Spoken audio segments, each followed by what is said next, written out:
We're live now. Good evening, everybody. COVID pandemic and its impact on mental health. It gives me indeed great pleasure to moderate a webinar of such immense importance on the combined platform of Scope and Famhealth. Mental health and well-being, especially in these COVID times, is indeed a pandemic within another pandemic. It's unlikely that anybody in this year 2020 has not been affected by what's been happening around the world. Why are we so anxious? What and how severe is the impact? Does it relate to the neurological structure of our brain at all and of our body?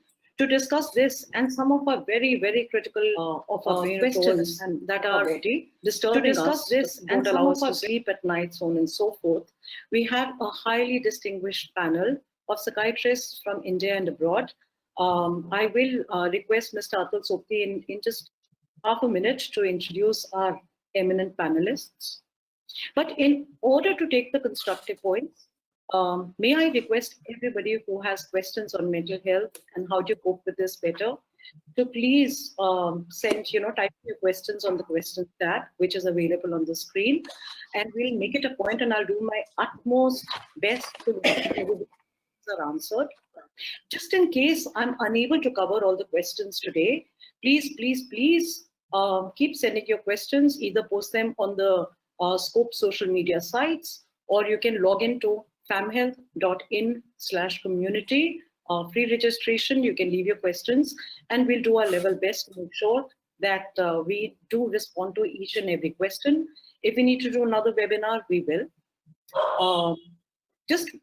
Before we start introducing our panelists, maybe I should tell. I'm Asha Kapoor, Managing Director of Famhealth. Famhealth stands for Family Health, and it's a platform where we believe that families across India and the world need better support to be able to deal with lots of unanswered questions. To this end, we run a TV service with Tata Sky. It's called Tata Sky Family Health. It's available on 510 on Tata Sky set-top boxes and famhealth.in. Okay, so to come to address the webinar, and in order to make it constructive, and we've got many speakers lined up, I'm going to, without further ado, call upon Mr. Atul Sopti, Director General of Scope, to say a few words and welcome our eminent panelists on our webinar, COVID pandemic and its impact on mental health. Mr. Sopti is a visionary. He's a leader with close to almost 4 decades of very versatile professional experience. Sir, you were the CMD at BHEL before you joined Scope as the Director General. We have no doubt, and given the popularity of the webinars that you're conducting, that you will take Scope through your initiatives to even greater heights. May I call upon you, Mr. Sopti, sir? Let's kickstart this webinar, please. Thank you, Ashaji, for the nice words. Very good evening, everyone. Since today, we are joined by eminent experts and participants from across the globe. Good afternoon to all joining from the East Coast, including Italy, and good evening to all joining from USA. It's indeed a pleasure to be amongst the distinguished panel of the experts who have not only joined from India, but have joined from Italy and USA. Probably the only one thing the pandemic has impacted positively is our connectivity across the globe, which we are seeing today also. It's very rare occasion that one is very happy to be amongst the doctors, and so many doctors. And for me today, it is one such few occasions. Ladies and gentlemen, the Standing Conference of Public Enterprises, Scope, you might be aware, is an apex body of Indian public sector enterprises known as state-owned enterprises internationally. Besides policy advocacy, we represent employers in various national and international forums, conduct studies and research, and we also organize various programs for the capacity buildings of public sector enterprise as well as other corporates and their families also. During the pandemic period, so far we have already organized 30 webinars on a variety of subjects, and all these webinars have got the overwhelming response. Scope, as the membership of various public sectors, which employ nearly 1.5 million people, around 15 lakhs. It's such a huge employee base. It's always natural that we need to take care of the human resources, which are the most important assets for any organization. For this purpose, in fact, at Scope, we have been organizing the talks and awareness campaigns on various guidances for the healthy people. And in fact, during this pandemic period also, we organized a webinar to provide a guidance on the healthy heart and healthy lifestyle. We had the association with the partners for organizing that webinar, including the Famhealth, with the doctors from USA and India, which also got overwhelming response. While Scope has been addressing the physical health concerns, we thought it pertinent to even address the issues surrounding mental well-being, especially given the uncertainty and growing fears surrounding the pandemic. For this purpose, as was mentioned by Asha Kapoorji also, we have the eminent panel of medical experts who have been doing extensive work in the field of psychology and mental well-being. I am honored to welcome Professor Stefano Palanti, joining us from Italy. Professor is a physician scientist and is associated with many institutes in US and Italy in the field of neuroscience. He is a well-known name in the world, in his field. I would like to welcome Professor Palanti, and I'm thankful to him for sparing his valuable time. It's also my pleasure to be joined by Dr. Ranjana Verma from Maryland, USA. Dr. Verma has been working in the area of child psychology, a very important subject, for over 25 years. Welcome, Dr. Verma. I would also like to welcome Dr. Amitabh Shah, who is associated with Max Super Specialty Hospitals and Holy Family Hospitals in Delhi, NCR. Dr. Shah, he has been contributing effectively in the field of psychiatry for over 2 decades now. Welcome, Dr. Shah. We are also glad to be joined by Dr. Anjani Nagpal. She is CMD, Serenity Clinic, and she has many accolades to her name in the field of mental well-being, and we are pleased to have her with us today for this webinar. Welcome, Dr. Nagpal. I'm sure that the acclaimed panel with us, all of us would agree that while it is important to have everybody talking of the strong immunity, it's very important, but it's equally important to have a strong and calm mind to deal with the uncertainty, to deal with the pessimism, to deal with the gloominess in the present environment. In fact, mental health is not only significant for surviving during this pandemic period, but also it's an important tool to help preserve and reconstruct in the post-pandemic period. Very important.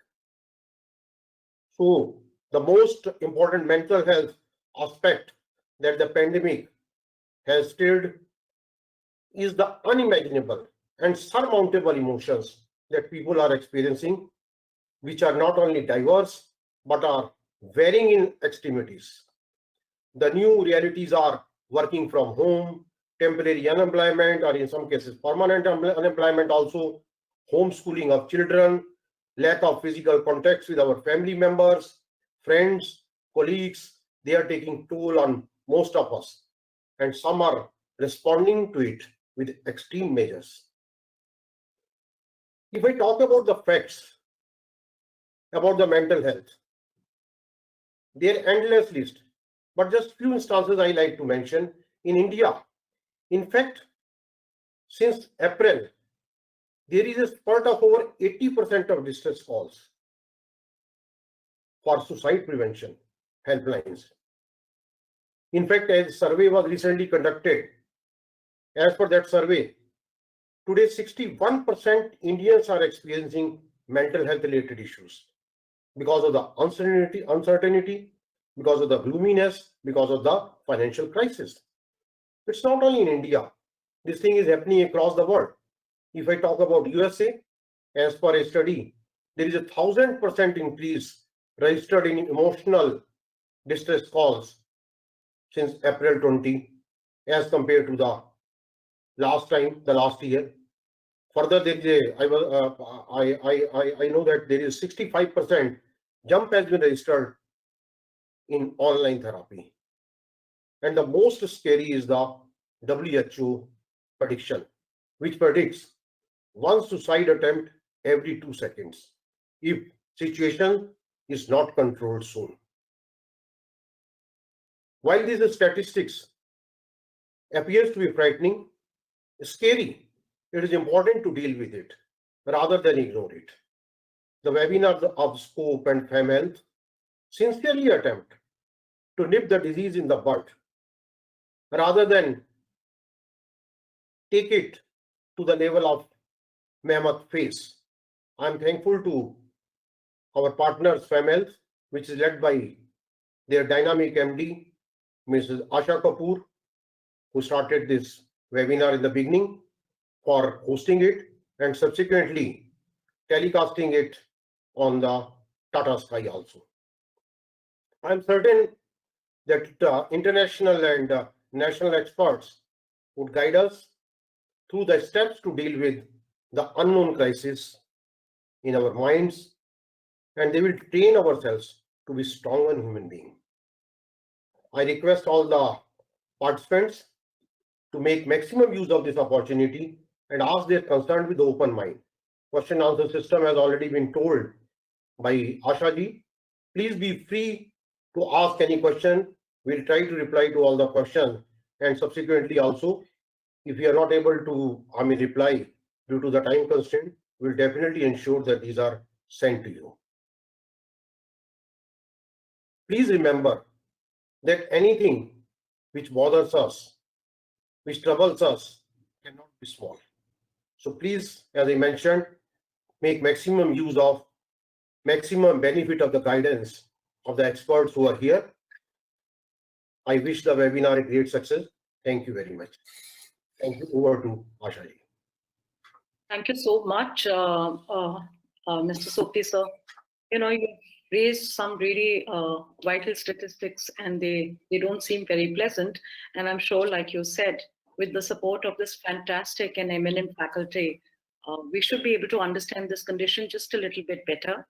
The first speaker we thought would make the most logical sense would be to look at the global impact of the pandemic to understand what is really going on with mental health and our psychology and the impact on our neurological systems. And who better than Professor Stefano Pallanti to take us through this entire session. I want to read out a little bio, with your permission, Professor, on what I've culled through about your background. So you're a professor of psychiatry at the University of Florence and director of the Institute for Neurosciences in Italy. You are a professor of psychiatry and behavioral sciences at Stanford University Medical Center, Stanford, California. You are a visiting professor at Albert Einstein College of Medicine, New York, USA, and at Imperial College, London in UK. You're an adjunct associate professor at Icahn School of Medicine at Mount Sinai, New York, USA, where you have served as the founder and director of the Strategic Center of Excellence for OCD, Impulsive, and Behavioral Addiction. Dr. Palanti, as Mr. Sopti had mentioned, you describe yourself as a physician scientist who applies cutting-edge neuroscience breakthroughs to clinical work by utilizing clinical activities to formulate research hypotheses. We're really intrigued, sir, to know and to understand your observations on mental health in this pandemic. We know it's a very difficult pandemic, so please help us understand Neuro-COVID-19, a clinical neuroscience-based approach to reduce the SARS-CoV-related mental health sequelae. So, sir, if you can have your presentation, that would be amazing. Thank you very much for your nice introduction. Thank you for having me today. I'm very pleased to join this prestigious webinar, and I'm very pleased to have this collaboration with your country and with the people that I love from India. So as you have introduced, I am a clinician and I am a scientist. And some of the observation that I'm presenting has been taken during the last few months when back from 2 years that I spent in Palo Alto working at Stanford, I was surprised in Florence by the start of a pandemic of the COVID-19. So as usual, I take the opportunity to study things that I was facing in my clinical activity of every day in the academic hospital here in Florence, where we have admit a few hundred people with less or more severe form of respiratory acute syndrome due to the COVID-19. So the first slide is about a true case report that I see more recently.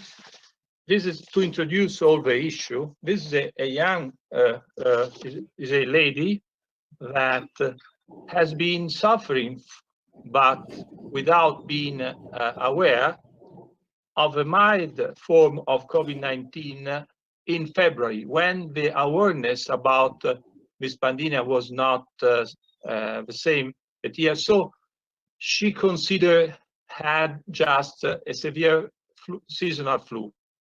And she was not, at that time, she was not diagnosed as COVID-19, because at that time we were not concerned about that.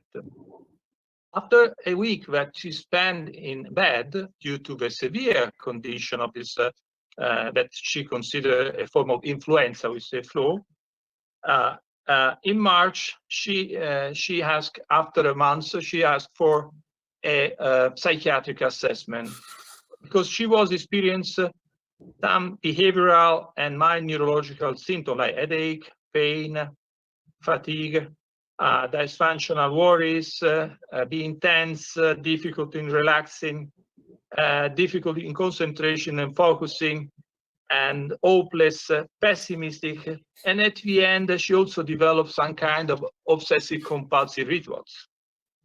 For that, she was addressed to a CBT therapist to get some form of cognitive behavioral therapy. And she spent a couple months through this kind of treatment. Then she presented to my office, and we decided to pass through the assessment of a potential threat of COVID. So she got a swab that was negative, and then she got a serological assessment that shown the presence of anti-COVID-19 antibody, and also elevated level of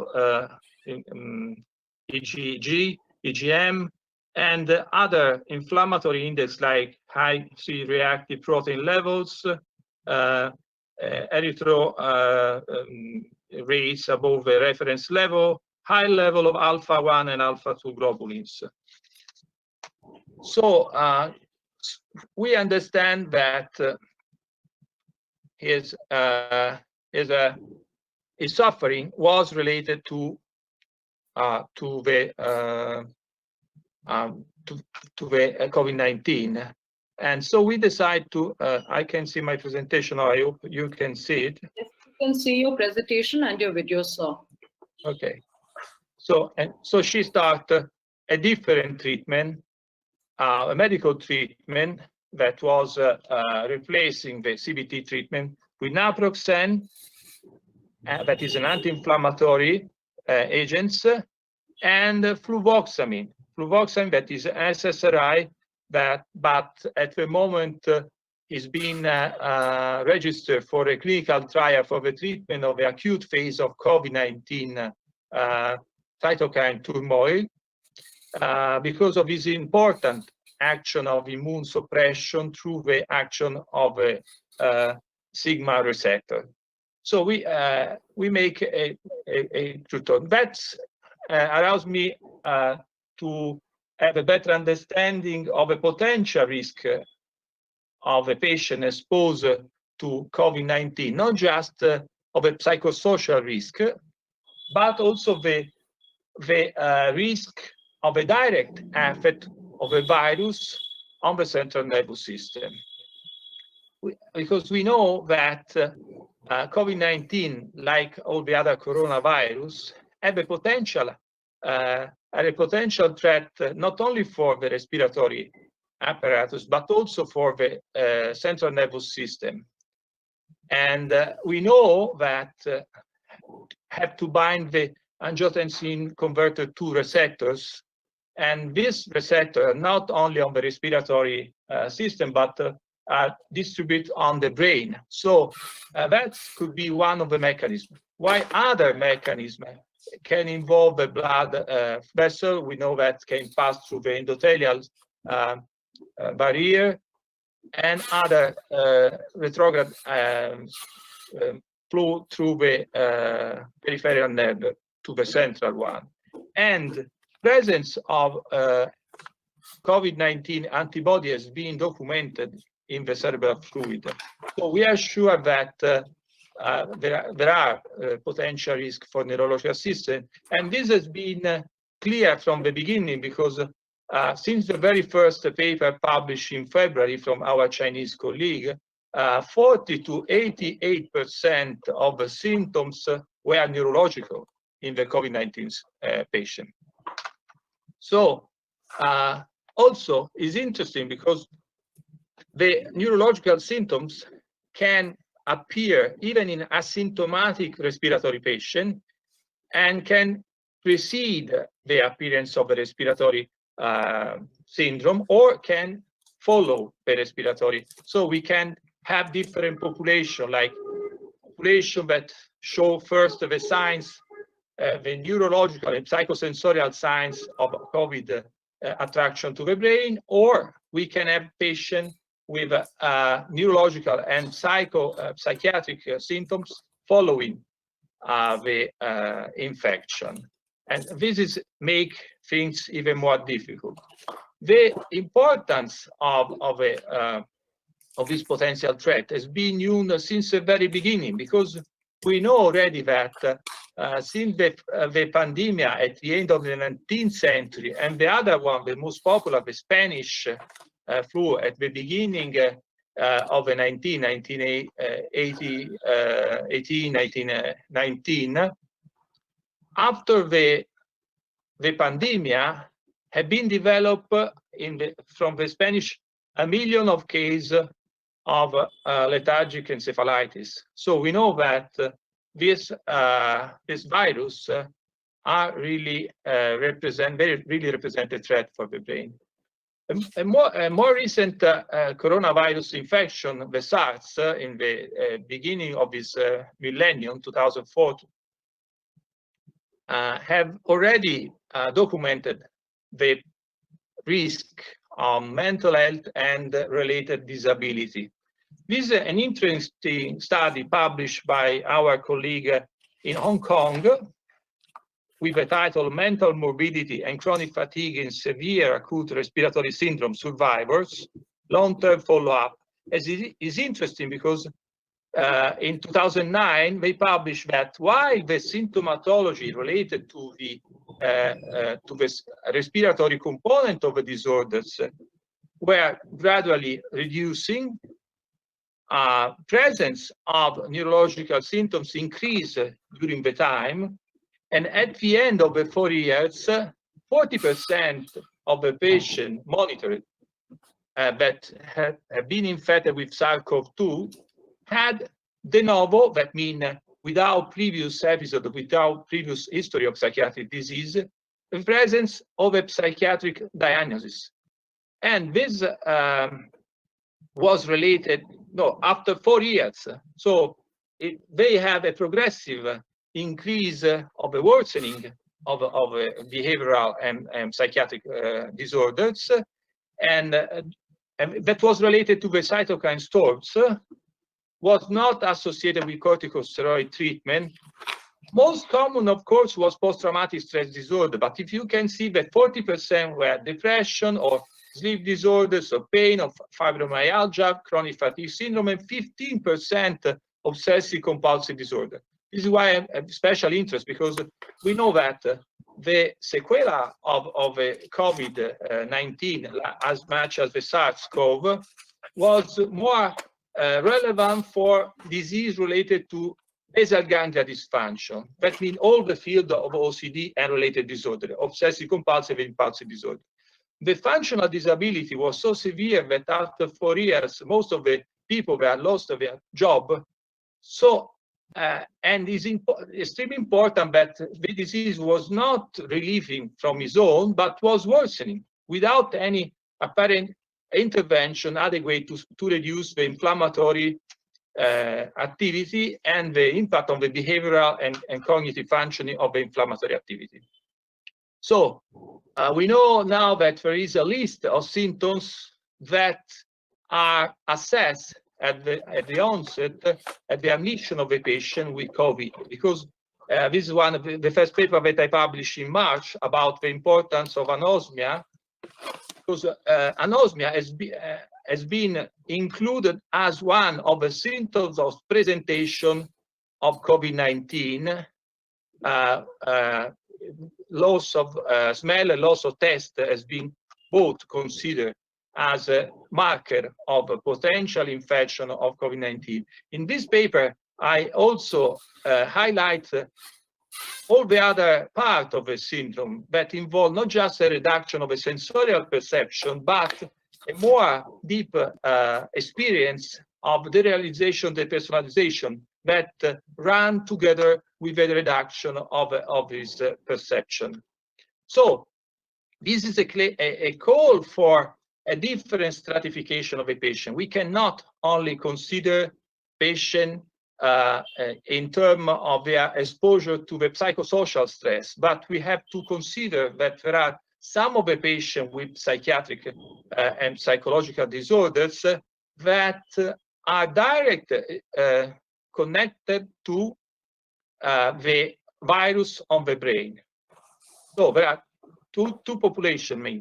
The population that is just psychologically traumatized, and there are another population, probably a broad one, with people that have medical consequences.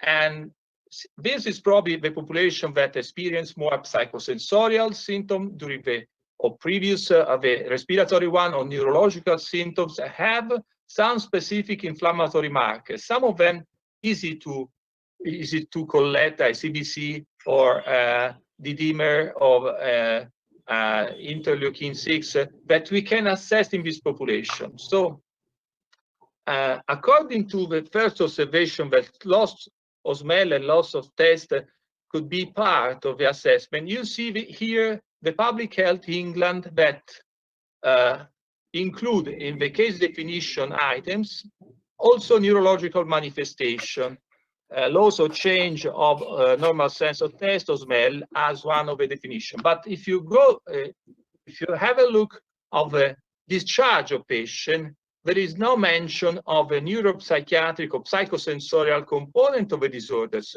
And they only mention that this patient have to receive a proper and appropriate clinical assessment without specifying that this should involve neurological and psychiatric assessment.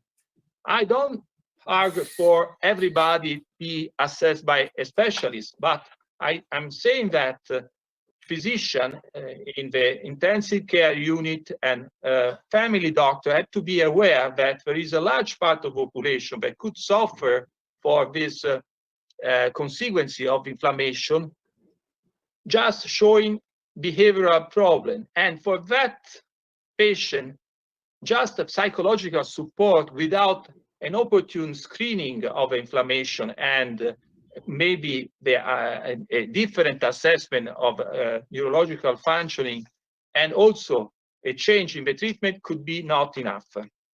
So this is why we are now validating a neuro-COVID-19 screening test that distinguish between the different area of symptoms, mostly energy, sleep, psychosensorial, cognitive, motor symptomatology that can be part of the assessment of this patient in order to get the early signs of the involvement with the brain and to prevent the long-term sequelae that we have observed with the paper published by the colleague of Hong Kong, where 40% of the entire population of the patients suffering for respiratory form of SARS have, after 4 years, new onset of psychiatric disorders.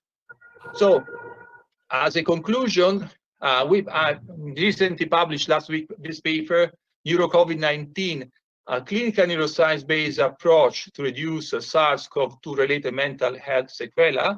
It is a claim for a screening that involve this dimension of the disorders that mean clinical, psychosensorial, neurological symptoms and inflammatory panel, considering not to separate psychological support to the medical one, should be in continuity on a multidisciplinary panel.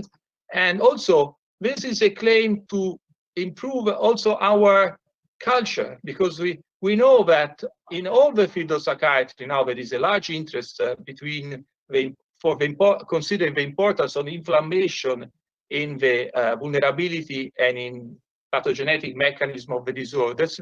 Now, we must be aware that we are probably facing a large number of patients produced by this combination of inflammation and stress, and we have to start to use in a new way our medicine, because we know that, as an example, SSRI, serotonergic agents, have a strong anti-inflammatory effect, and we have to use it in an adequate way. I told you at the beginning that fluvoxamine is now, there is a trial to use it in the acute phase as an anti-inflammatory, and the use of some anti-inflammatory for the treatment of this so-called mental disorder that are not mental at all, but are related to the inflammation. So this is a threat, but it's also an opportunity to improve the quality of our assessment to this patient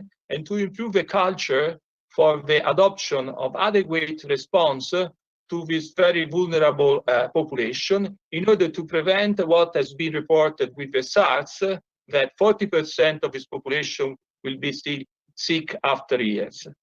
So it's open to all the discussion. Thank you for your patience. Thank you so much, Professor Pallanti. Very insightful, little scary. Just a question, and I know we've got many questions which have started coming up. From what I understood, PTSD, over 50% more cases happened with the previous experience. Does that get handled by counseling, or do you actually need to get into medical treatment to handle PTSD? And I know I do want to get onto the other speakers, but before I lose track of the points, if you could help us understand this a little better. So thank you for the question. Psychological intervention has also a potential anti-inflammatory effect. So I'm not saying that psychological intervention should not be the right things to do. We can start, but of course we have to monitor the patient, and in the monitoring we have also to include the assessment of some marker of inflammation, because in that case probably psychological intervention could be not enough.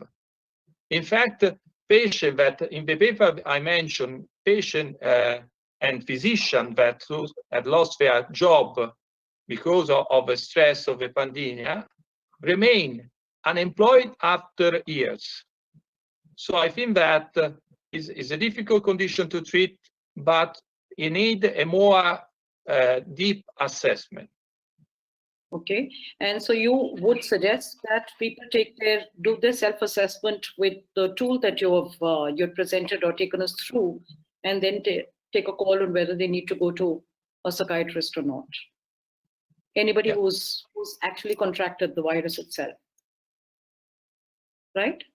Okay. Yeah, right. Yeah. All right. Okay. So while there is a flow of questions that are coming in, and thank you, please keep sending your questions. I want to make sure that we cover all our panelists because there are different dimensions which will keep coming up. In fact, one of the things Mr.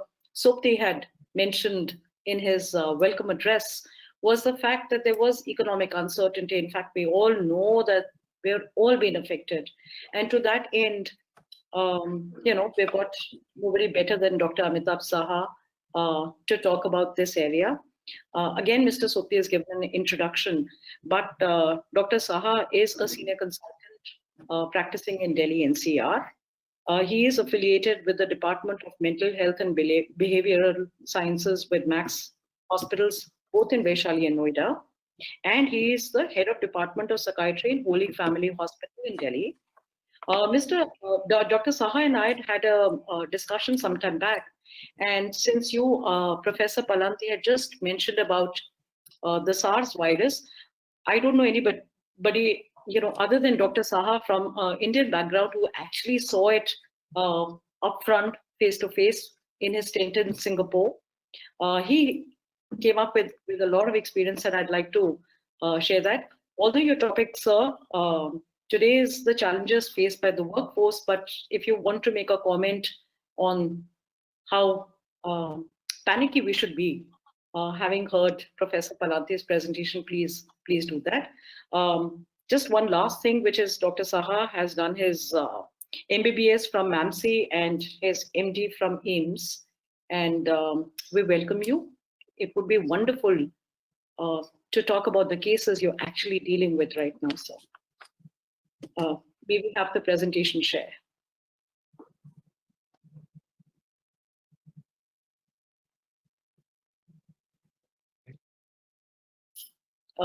Technical team, could we please have the presentation?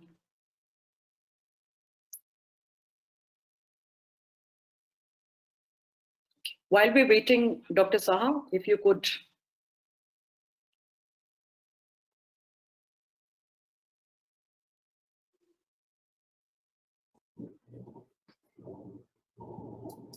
We can't hear you, Dr. Amitabh.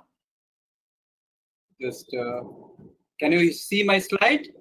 Yes, we can see the first slide, challenges faced by the workforce in uncertain times. Good evening, viewers. In the time of the coronavirus pandemic, a new normal has set in. We know classrooms are empty, children are on their mobile phone and laptop for classes. Law enforcing, instead of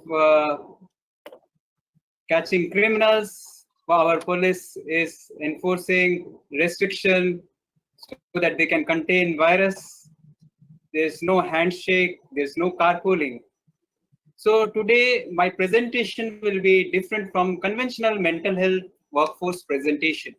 In this presentation, I'm not going to talk about satisfaction of job, role ambiguity, work performance, work-related stress, reduction of absenteeism, or increase in efficiency. I will limit myself on how can we preserve mental well-being of our workforce and their family in this calamity. Now, if you ask me the extent of psychological problem, I will not present any figures. Everybody will present you figures that may be confusing. I will just use one word, alarming. This this pandemic is going to be followed by a mental health related pandemic. What is happening?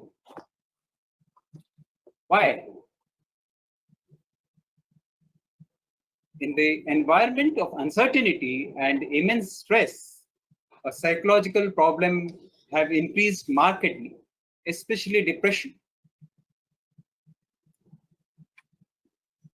Many psychological problems in form of anxiety, PTSD, obsessive compulsive disorder, and what we call hypochondriasis, concern with physical problems, concern with whether I have a corona or not. This sort of a concerns. So many patients we see nowadays, so many calls we get, and both coronavirus and this coverage of our celebrity Sushant Singh Rajput death has led to a quantum leap in suicide rates. Because all of us are staying in a house, working from home, there's so much of a close proximity, family discord has increased. Because of a boredom, substance abuse has increased. Patients with psychological illness, their problem has aggravated because of increased stress and restricted medical health.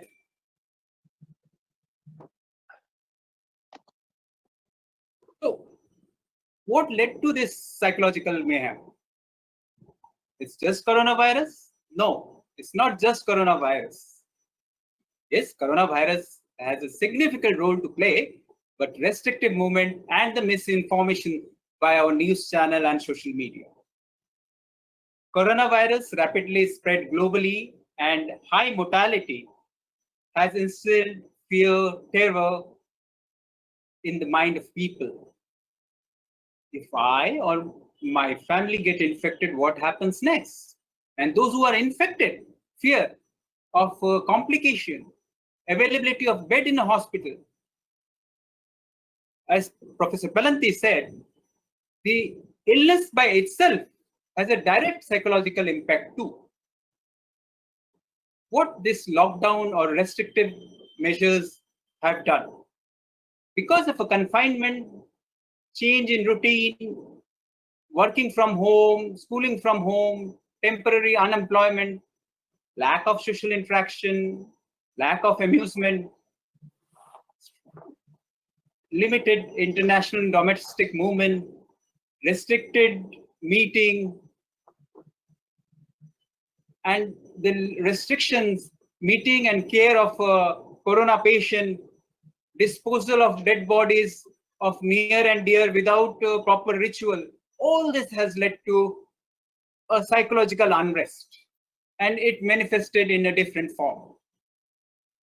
To all this, the news channel, what they have done, they have propagated all the negative news 24/7, and the bombardment of fake articles, health-related material in social media, which actually propagated stigma, discrimination, and misinformation.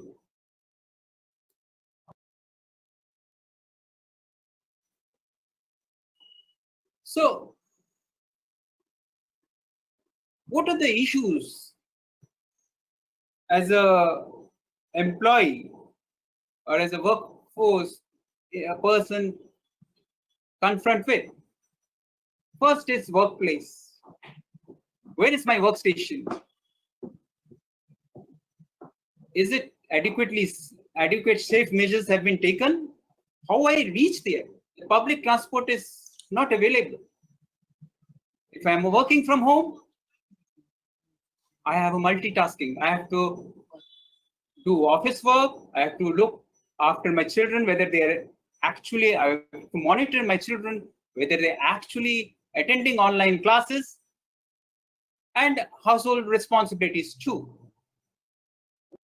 Working from home, there is also overcrowding. It's not just you, your children, your spouse, everybody is in front of computer.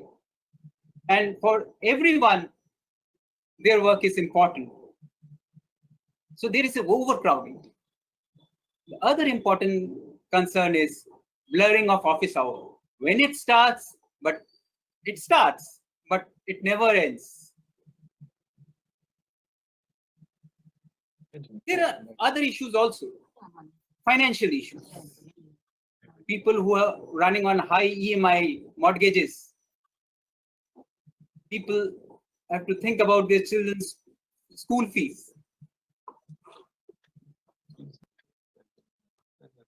If someone get affected by coronavirus, they're not sure whether they will get a hospital facility, whether they have adequate coverage from the company or not.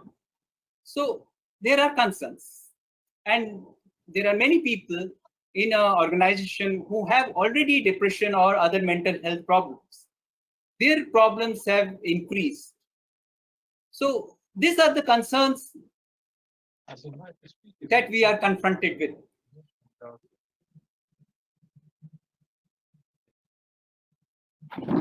So, what is the solution? My advice to employees is to first protect yourself and then support others. Listen to advice and recommendation from national and local authorities. Avoid news channels propagating negatively. Only view trusted channels for few minutes in a day. Limit your screen time. Have proper hygiene. Eating habits. Follow office hours. Do exercise. Sleep in time. Curtail those propagation of misinformation through WhatsApp messages. Interact with your family members, children, elderly. Elderly people are most affected because they can't step out of house. They cannot step out of a house, and they feel insecure about themselves and the whole family. You need to form a peer group, peer support system. Collective approach only can help to mitigate stress among the workforce. So you have to make a sincere and frequent interaction with your family, friend and colleagues. My advice for people with a leadership role.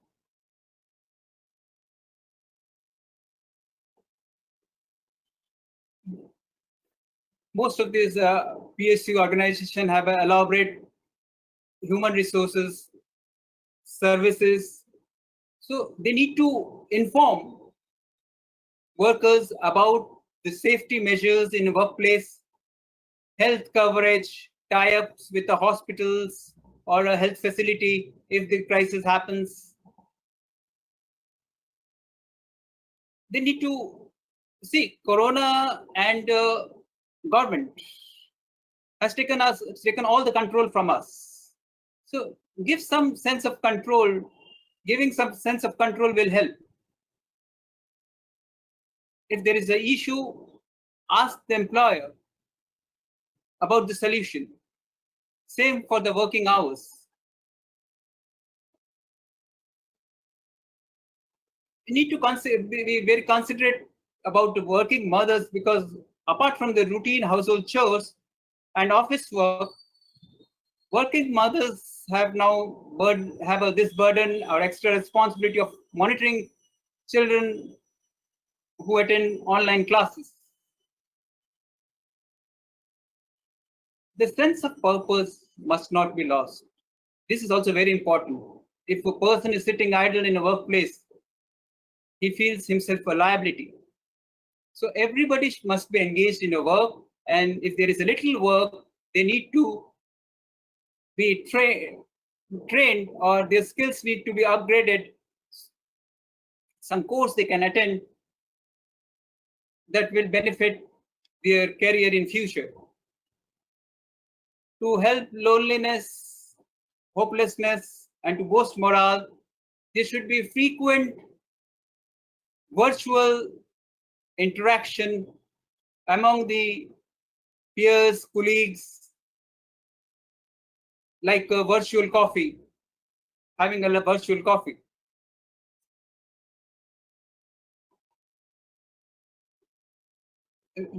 Organization need to create a assistance program in collaboration with the mental health professionals to initiate and follow up surveys for those who experience mental health issues.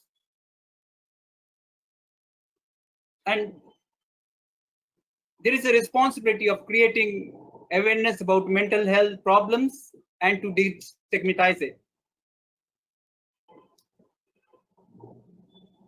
Now, this is for everyone to know that there is some problem. There is some mental health problem. You need to talk about it, either with your colleagues or with a professional. You need to know the signs.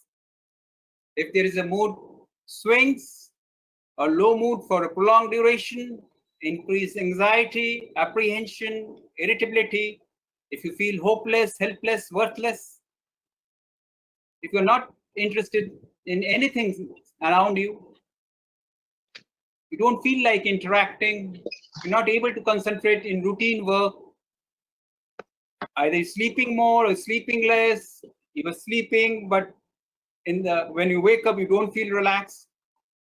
If you get thoughts of self-harm, then you need to consult a professional as early as possible. My concluding slide, I just wanted to say the takeaway message is we will walk through this calamity collectively and confidently. I'm sure we will be able to defeat this. Thank you.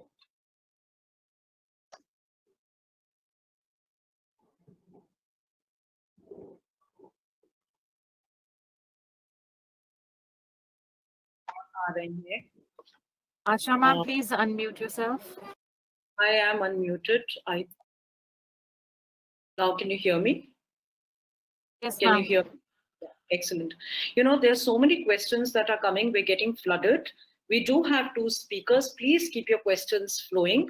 If we have to run over a bit, with the permission of Mr. Sopte, sir, I do need to address as many questions as I can. We do have 2 speakers who have put together a lot of content. In fact, Dr. Saha, while you were talking, there were many questions which may have been already addressed, but I am going to run through the questions. I don't want to waste too much time because we're running a little behind.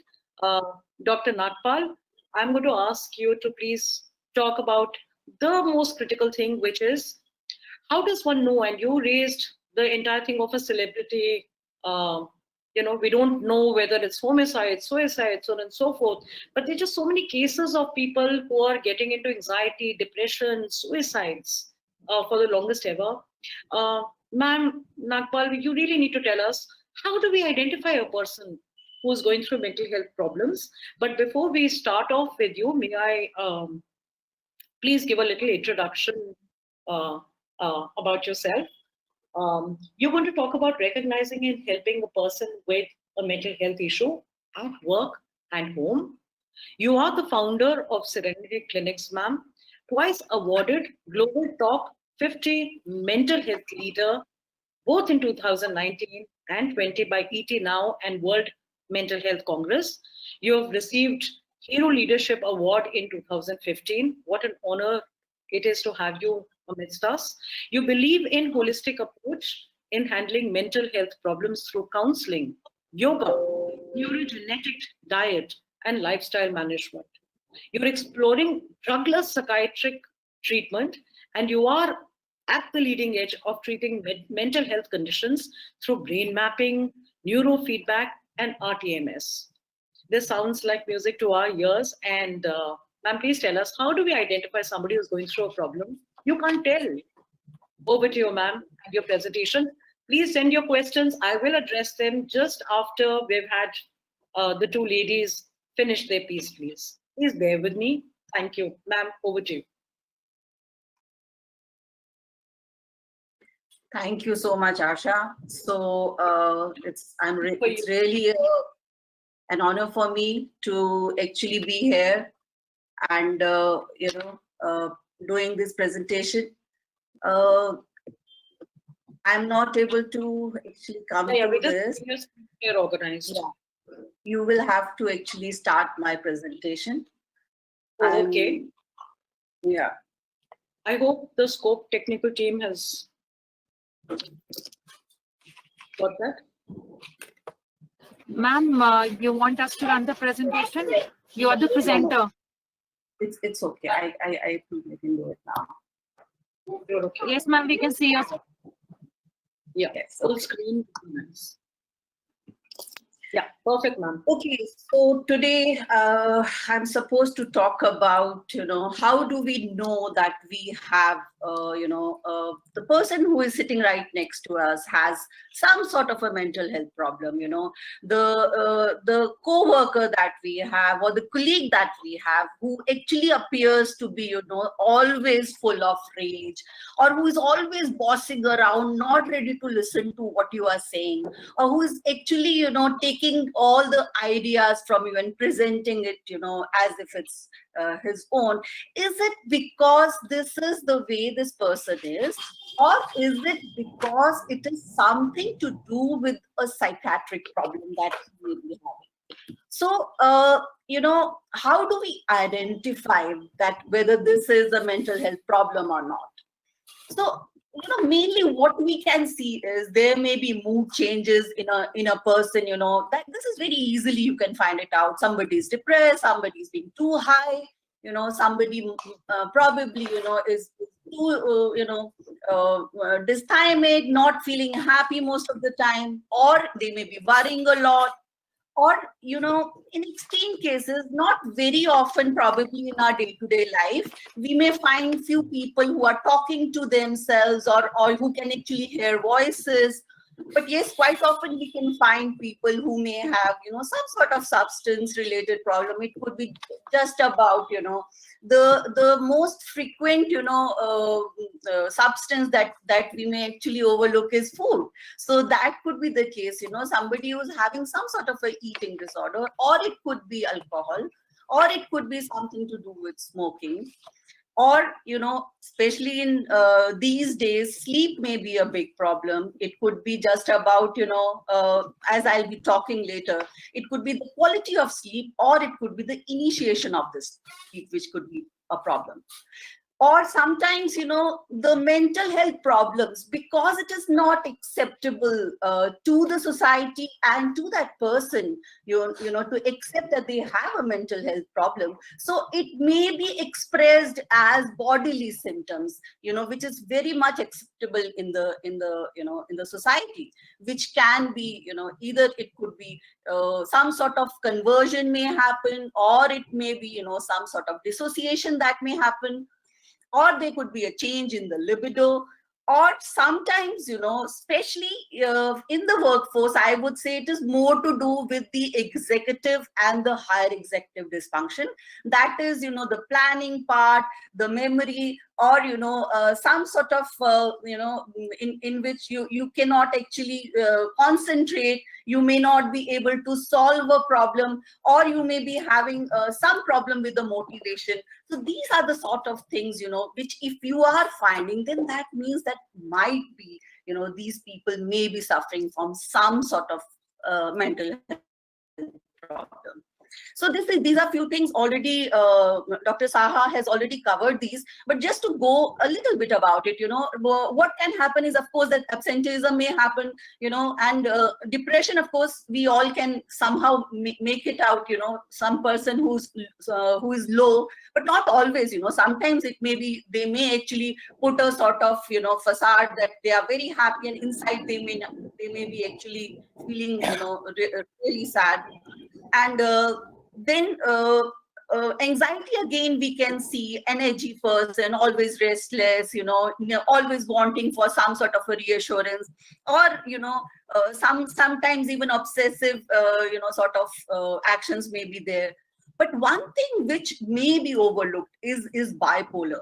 These people are highly energetic and creative, and they may be actually doing a lot of work, and they may have some sort of grandiosity that they feel that they are above everybody else. And they may not like to actually follow the rules, and they may be very aggressive at times. They may work a lot, but the net result would be zero. So the direction is not there. So that these are the sort of people sometimes I get from the corporate, wherein we diagnose them as having bipolar disorder. And then, of course, ADHD may also be there, adult ADHD, wherein the person may be disorganized and, they may not be able to follow the deadlines, and, the workload they cannot manage, or, they cannot follow the instructions properly. You tell them 3-4 things and they are not able to actually, follow them up, all of them. Then they may be a little argumentative, because quite often ADHD also is associated, a comorbidity may be that you may have oppositional defiance, wherein, for everything positive, anything, they will go just to the, the opposite of what is expected out of them. So, of course, now let us talk about why does mental illness happen? What is the reason behind it? We say heart attack, okay, fine. The blood is not going, that part of the heart, infarct happens. As a result, the heart, or either the electrical part of the heart is not working. That means that the stimulus which has to go, the pumping is not happening. Similarly, for everything, we have a reason. Why does mental illness happen? So first of all, very, very important factor that, nowadays actually is being explored is that there is a lot of genetic basis to it. We always knew. But for the last 10 years, a lot of work has been done. And it has been found out that, for illnesses like bipolar and schizophrenia, the inheritance may go even above 75%. It is called as this, genome-wide association study, which has been done in many countries together. And, there they have found out that how much we knew, it is much more than that, the heritable sort of component to it. Then, of course, stressful events could be there, chronic medical condition, if already you are having some liver problem or some other problem, and during, you may actually feel depressed. Or, if you are having alcohol or any sort of recreational drugs, anybody who is having alcohol, as a social sort of drinking, it's still fine. But if it goes beyond, a level wherein either dependence is there, every day you're looking for it, or, whenever you are drinking to lose control, then there is something, you need to actually start taking charge of it. Because after a stage, the brain structure starts changing when if you are taking the same substance again and again. And this is where, the reward cycle is actually getting affected. And, again and again, you will be wanting to have the same sort of, substance, and yet the amount may have to be increased. Then childhood plays a very, very important role. The first few years, how the child has been taken care of. Earlier, it was said that the first 3 years, but now, of course, recently I was reading, it is not just the first, 10-15 years. It's even beyond that. I think there is a recent research in London, it has been done, that even in adolescence, the sort of family that a child has, it's very important. This is how the personality is going to develop. Let me just point out that personality is something which, the part of the brain which decides about it is the frontal lobe. And the frontal lobe is the one which matures the latest. That is, after 18 years of age, the frontal lobe starts maturing. So anything that you are doing from 18 years to 25 years of age, that becomes a part of your personality.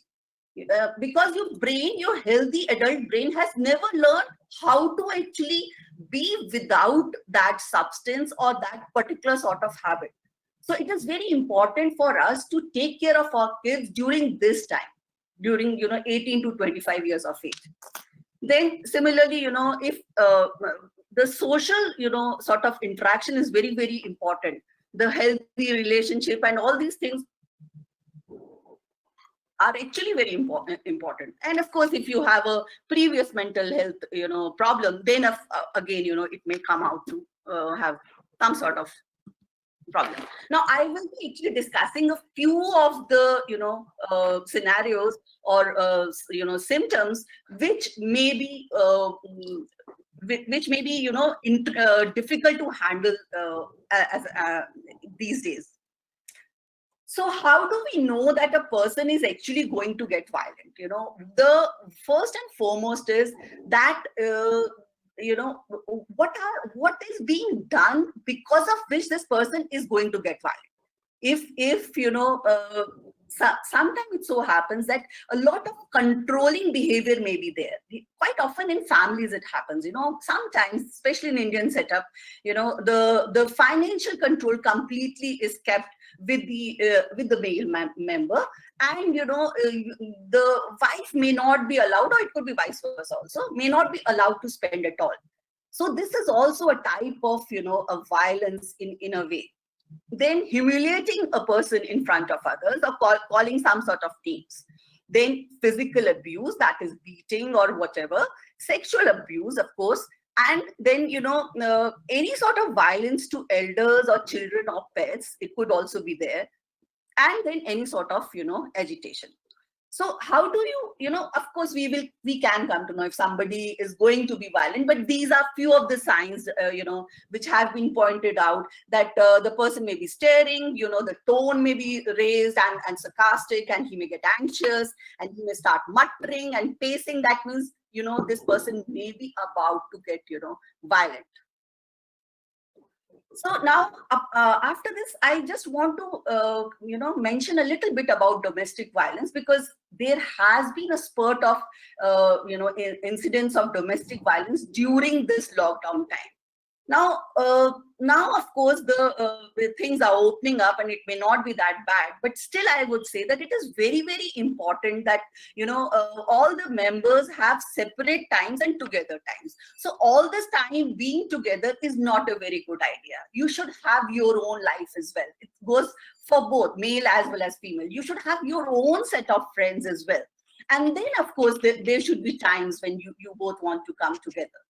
And then, sometimes you may understand that, some problem is going on and the conflict is escalating. So it's very important, it is not important to be right at that time. It is important for that problem or that's, that particular sort of, flare up to actually diffuse. So give the emotional space which is required. Just don't be very particular about small things. Just see whether it is important that this person whether you are right, or whether it is important that you both are together. Of course, these things should be discussed. I don't say that just hush it below the carpet, but look for the right opportunity when the person is in the right frame of mind. It is very, very important when anybody is saying something, you have to understand what is the emotion behind that, that thought or that behavior. So it is very important to know, do not judge that person on that particular sort of, what that person is saying. It is important that you understand why is it happening? What is the intent behind that? Okay, then focus on the emotions. Yeah, focus on the emotions behind the behavior. And it's sometimes it is very, very, important to agree to disagree. That's a beautiful way of living. That, okay, fine, you have your way of thinking, I have my way of thinking. We are two different individuals, and it is perfectly fine that, we disagree on few, probably ways or values, but that's okay. That is the way we are. That is how we are comfortable being. Have your hobbies and exercising and work also. So all these are important. So now when you come across a person who is getting, you feel that they may get violent, so what are the sort of things that, steps you have to take care of. This is something which I think has been given by WHO. So first is that you have to maintain distance. Secondly, you have to be you need to have empathetic flow. You should not be, get too close to that person, yet have a detachment that, okay, fine, I can understand you have a problem. And that it should seem, you should not get overly emotional. You should be calm. It should seem that you can control the situation. Then, of course, be careful where that person is standing, or what is there in the hand, if he can hit you with something. Then, keep on talking to that person. Do not say anything negative at that point. Don't say anything punitive or, judgmental at that time. But keep on, de-escalating that particular situation. Then, if required, of course, we may try to actually stabilize that person in other ways. So the second thing which I wanted to talk about was suicide. Now, in suicide, we have, as we have seen with Sushant Singh Rajput, whether it was suicide or murder, we still don't know. But anyhow, so how do we know that a person can commit suicide? So these are the risk factors. This person would have made an attempt or would have always talked about it. Okay, there may be a presence of any other, mental disorder or some sort of substance abuse, or if there is a family history of suicide, and there may be some sort of chronic physical or terminal illness. And whenever the case may be, always make it a point to ask the person. If any client comes to me, I ask them, do you think that there can be some sort of, self-harm, deliberate self-harm in your case? Or I may even say that, do you think you may actually try to commit suicide? And if these people are sometimes just waiting to actually bring it out. So don't think you're going to actually plant this idea. This person is already going through that. So you will in fact help that person in bringing those ideas out. So for that, of course, what we do is we ask them to actually sign a pact before they go. Of course, we talk, we inform their family, talking to the family, friends. Then we ask them to have some sort of a diary and, of course, start seeking help. So now, so what are those things, which we can do to, help somebody? So you can always tell them that I'm here to help you, and you can say whatever you want to say. You need to be sitting there and be a good listener. And do not make, any sort of,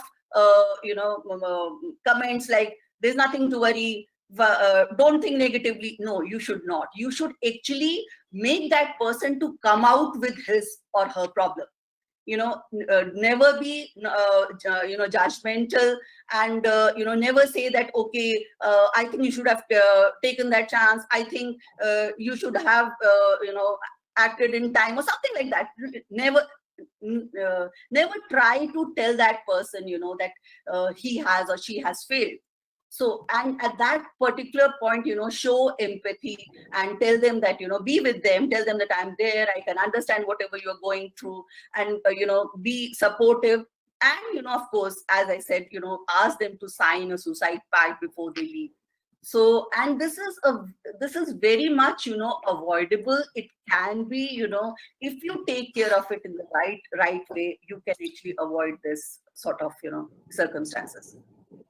Now, the third one, which is again very prevalent, is about insomnia. Insomnia is about sleep. Now, sleep could be of many types, problems. It could be that you are lying in your bed and, even after 15-20 minutes, you cannot sleep. That is, the initiation is a problem. Or you're getting up in between, or, you are very light sleeper. That is, might be the quality of the sleep is actually, fractured. Or it could be that you get up early in the morning and you feel like crying right in the morning, which could be a case of, sometimes in depression, that is a particular type of, symptom we see, that they get up early in the morning and they start, feeling very, very low.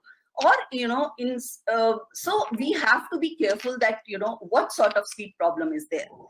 Now, having said that, we do have to understand that, sleep is something which is, controlled by a particular sort of hormone which is produced by a pineal body, which is called as melatonin.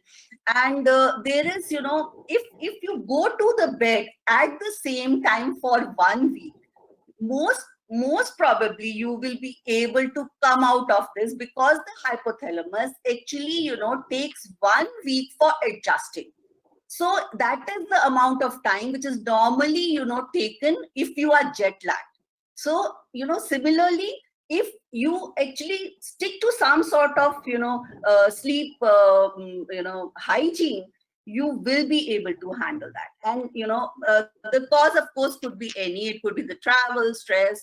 It could be poor sleeping habit. You always have either your mobile or your, laptop with you, or you are eating too much in the evening, or probably, you are doing exercise very late. That could also be one of the cause, and that becomes very activating.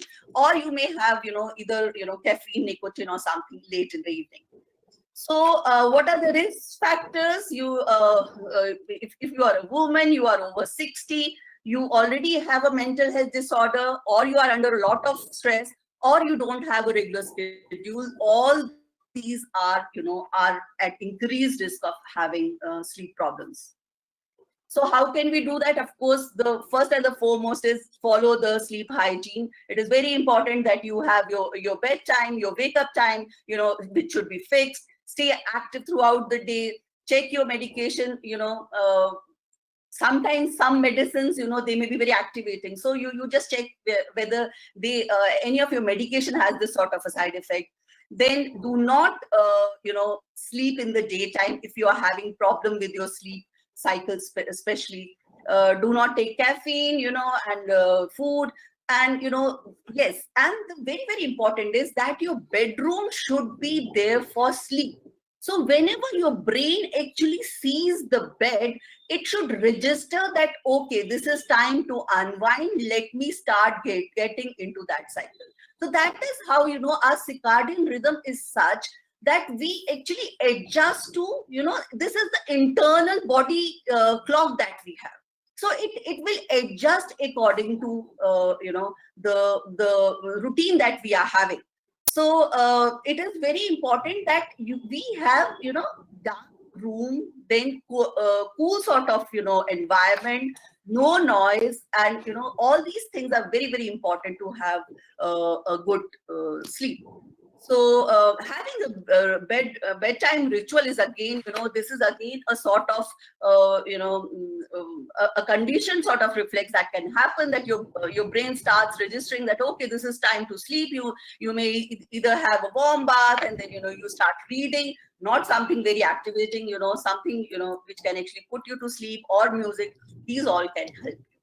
Now, what all can we do is,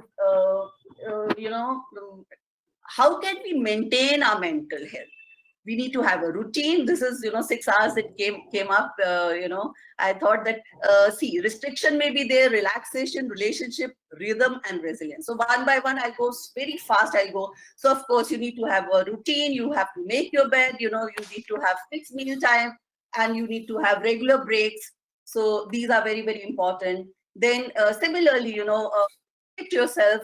Do not see too much of your screen, restrict your screen time. If possible, just take off those apps which are there in your mobile, and like, mails and all, and put it on your laptop, and put your laptop away, so that you are not watching them all the time.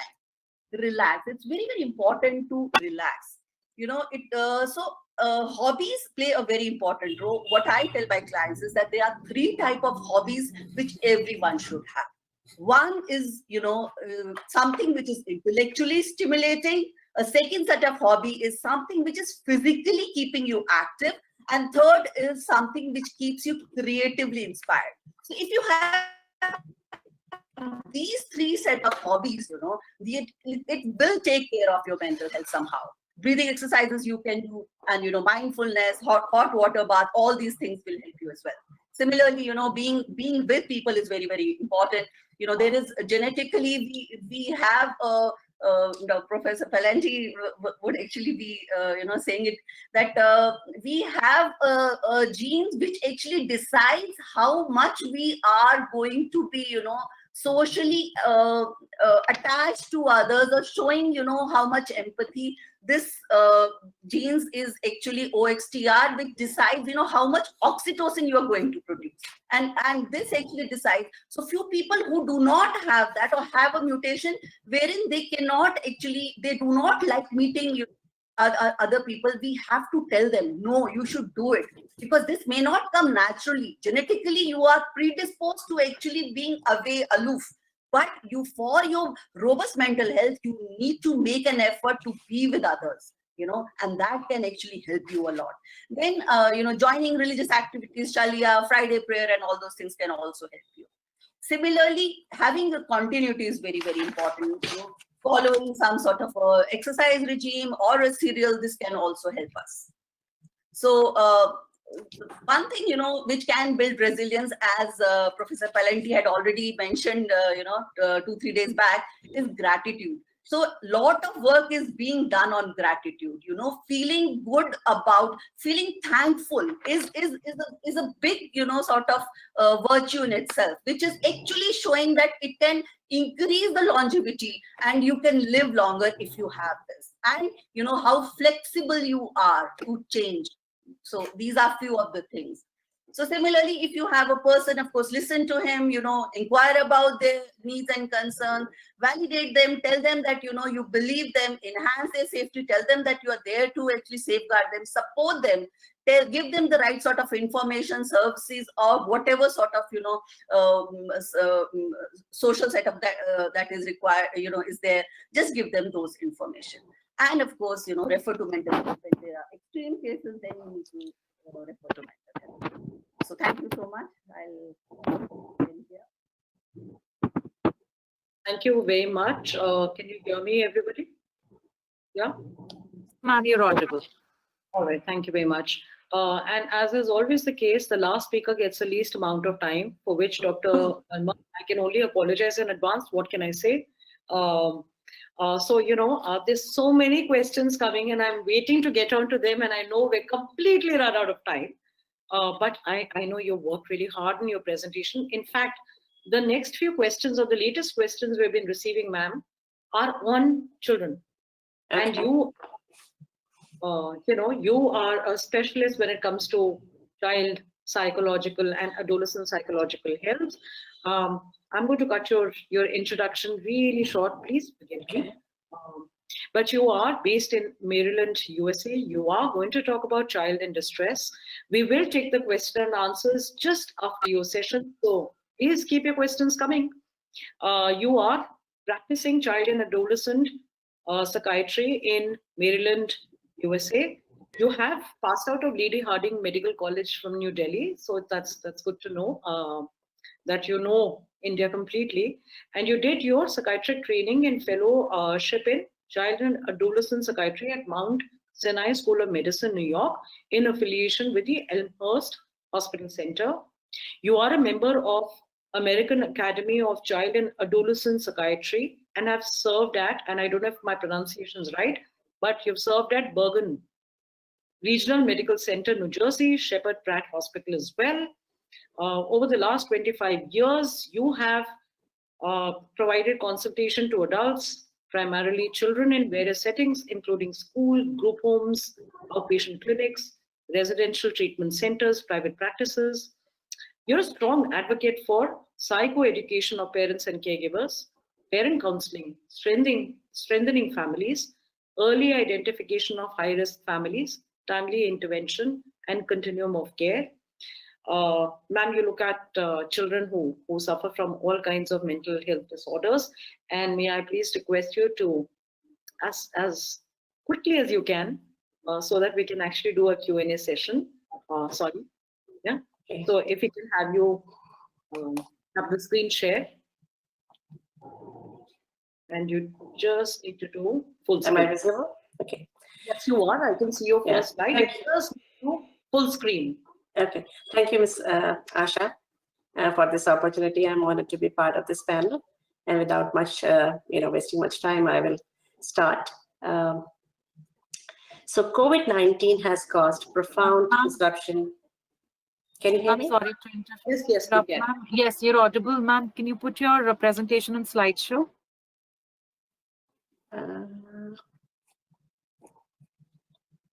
Oh, that's Yes, ma'am. Yes, ma'am. Yes, ma'am. This one only. Which one? yes. No, no, you're fine. So- Dr. Verma, do carry Yes. on. Okay. Yeah. So COVID-19 has caused profound disruption to the normal rhythm of everyday life.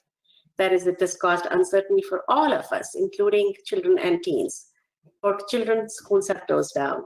Their sports and activities have shut down. They cannot visit family, friends, grandparents, extended family as they used to. And being sheltered in one place or being home all day, that has affected their playing and socializing.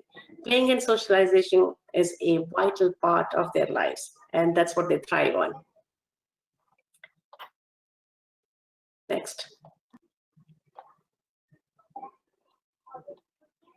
You can just go to the left and press the next slide. Yes, yes. Yeah. So this has created a lot of uncertainty or stress for all of us, including our children. So during stressful times, no matter what their age, kids and teens want to know, am I safe? Are people taking care of me safe? And how will the situation affect my life?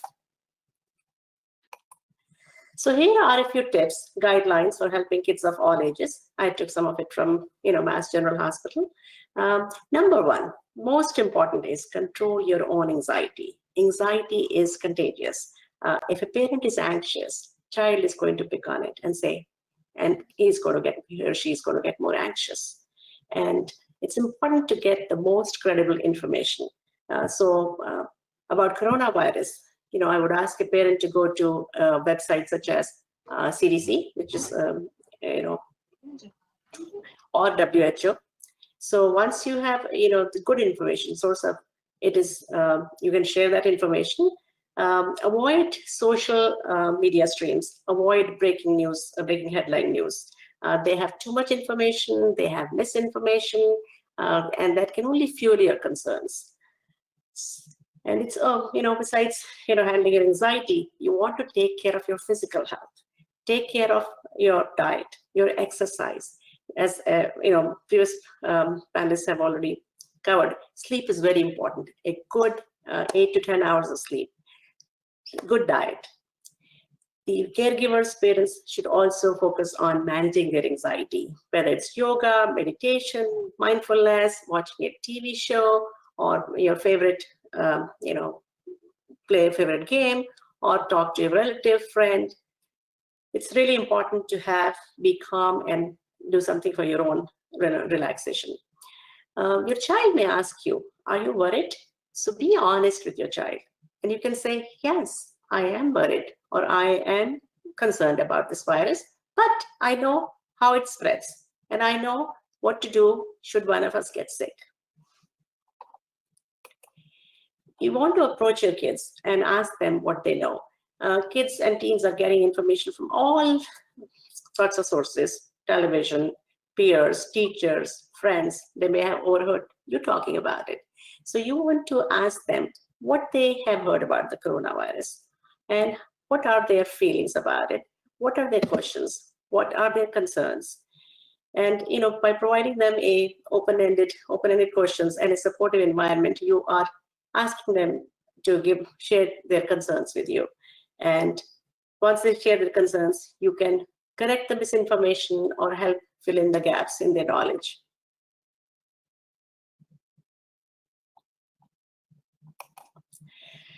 And make yourself available. Be there for them.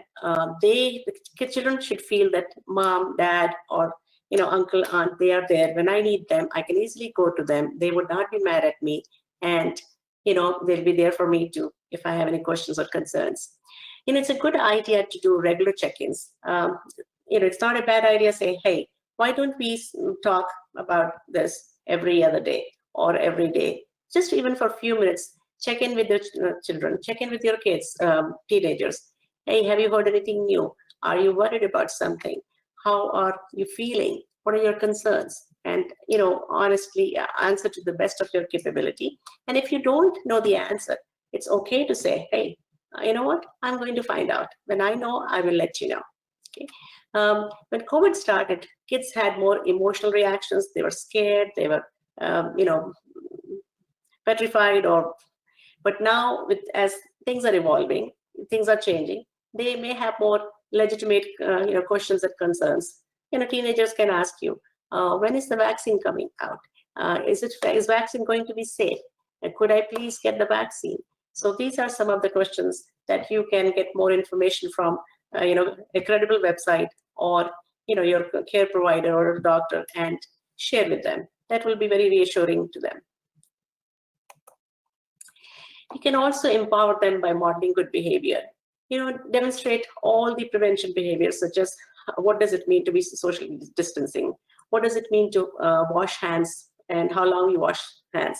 With little kids, you can do, sing happy birthday song and make a game out of it.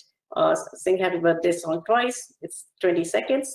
And, when you are not there, kids will be able to do it on their own, especially the little kids.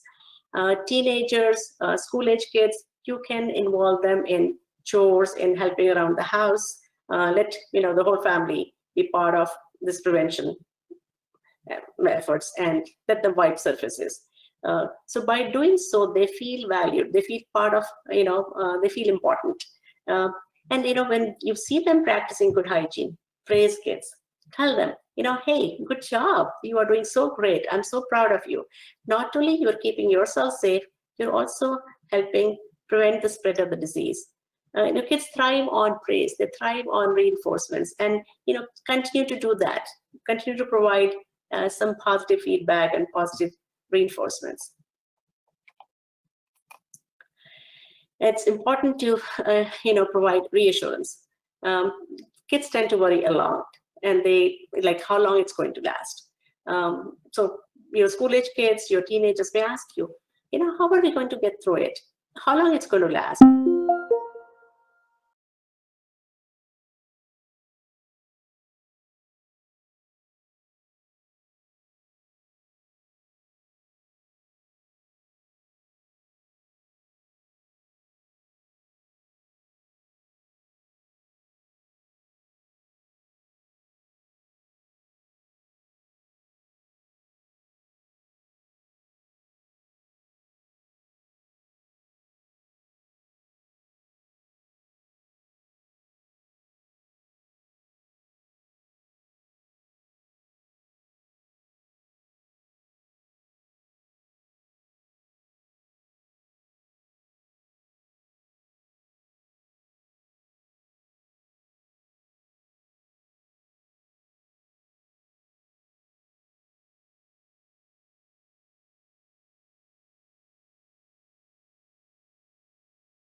help kids is, using a family narrative or a story. Do you remember the time we had our house flooded and, grandmom came to help us, uncle came to help us, our neighbor came to help us. We were all stressed, but we got through it. So these kind of family stories are very powerful. They have a, really good impact on kids, and they will give them hope. They make them more resilient. So it's, good idea to remind them of the times when, you have gotten through something stressful. Now, the point, how do we gauge our children's mental health? Okay, most children are resilient and they will manage well with family support, with, parents being supportive, grandparents and extended family around them. They may show some problems like problems with sleep, problems with concentration, but they are temporary or transient. And with reassurance and support from parents, they should be able to get through this. However, there are some who will have more risk factors, and they will have more intense reactions, such as they will be more anxious, they can show more signs of depression and suicidal ideation or self-harm behaviors. So what are those risk factors? So these risk factors include pre-existing mental health issue, such as a previous anxiety, previous trauma, or history of abuse. Abuse could be physical, emotional, or sexual in nature. Loss of a loved one, a family member due to COVID or non-COVID reasons. Parent may have lost a job, family instability, financial issues, domestic abuse. So all these are risk factors. So what do we do? So when we see our children, kids, parents know their kids. They know what's their baseline. So if you see certain signs or symptoms that last more than 2 weeks, then it's time to get some professional guidance or help. And I'll come to those, what to look for, age-wise, what are those signs or symptoms in kids. For preschoolers, bedwetting. So most kids attain potty training by age 4, boys a little later than girls. So either you see they have achieved potty training and they start wetting their bed again, start going in their pants, thumb sucking, clingy to parents, sleep problems, not eating well, fearful of dark, wanting to sleep with mom and dad, regression behavior. Regression could be, the skill that they had, attained, is they've lost that skill. Again, it could be bedwetting. It could be something like, they know how to feed themselves. They know how to dress themselves up. Like 4 or 5-year-old or 6-year-old can do that. And suddenly they said, no, I'm not going to do that. I want mommy to dress me up. I want daddy to do this for me. This is their way of asking for more attention from you, more of your time. And what can we see in our school age kids? So elementary school kids or school age kids can present with more irritability, aggressive behavior, clinginess, nightmares, poor concentration, refusal to do chores, refusal to do schoolwork. They can be withdrawn from their friends and activities. So, and our teens or adolescents can present with irritability, aggressive behavior, clingy, nightmares. They can be combative.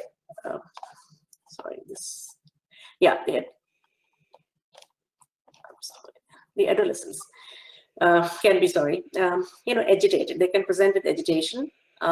They can be combative. They can have more argumentative behavior with you. They can be more defiant. They can also present with sleeping and eating disturbance, school problems, poor concentration, delinquent behavior, physical complaints. I have a headache. I have a stomach ache. I don't feel good. So what can we do? How do we help these people? How do we help our kids?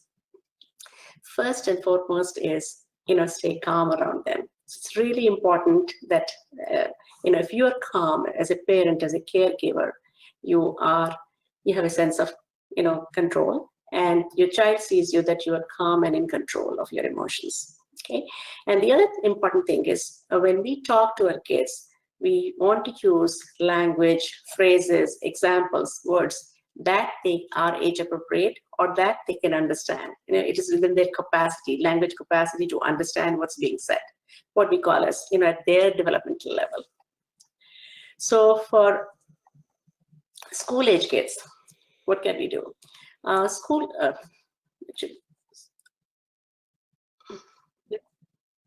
Preschool kids, sorry. I'll start with the younger ones.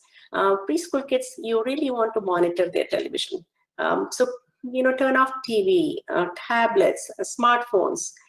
Kids hear things, see things that can be potentially scary, especially this social media. There's a lot of information out there, and it's a lot of misinformation.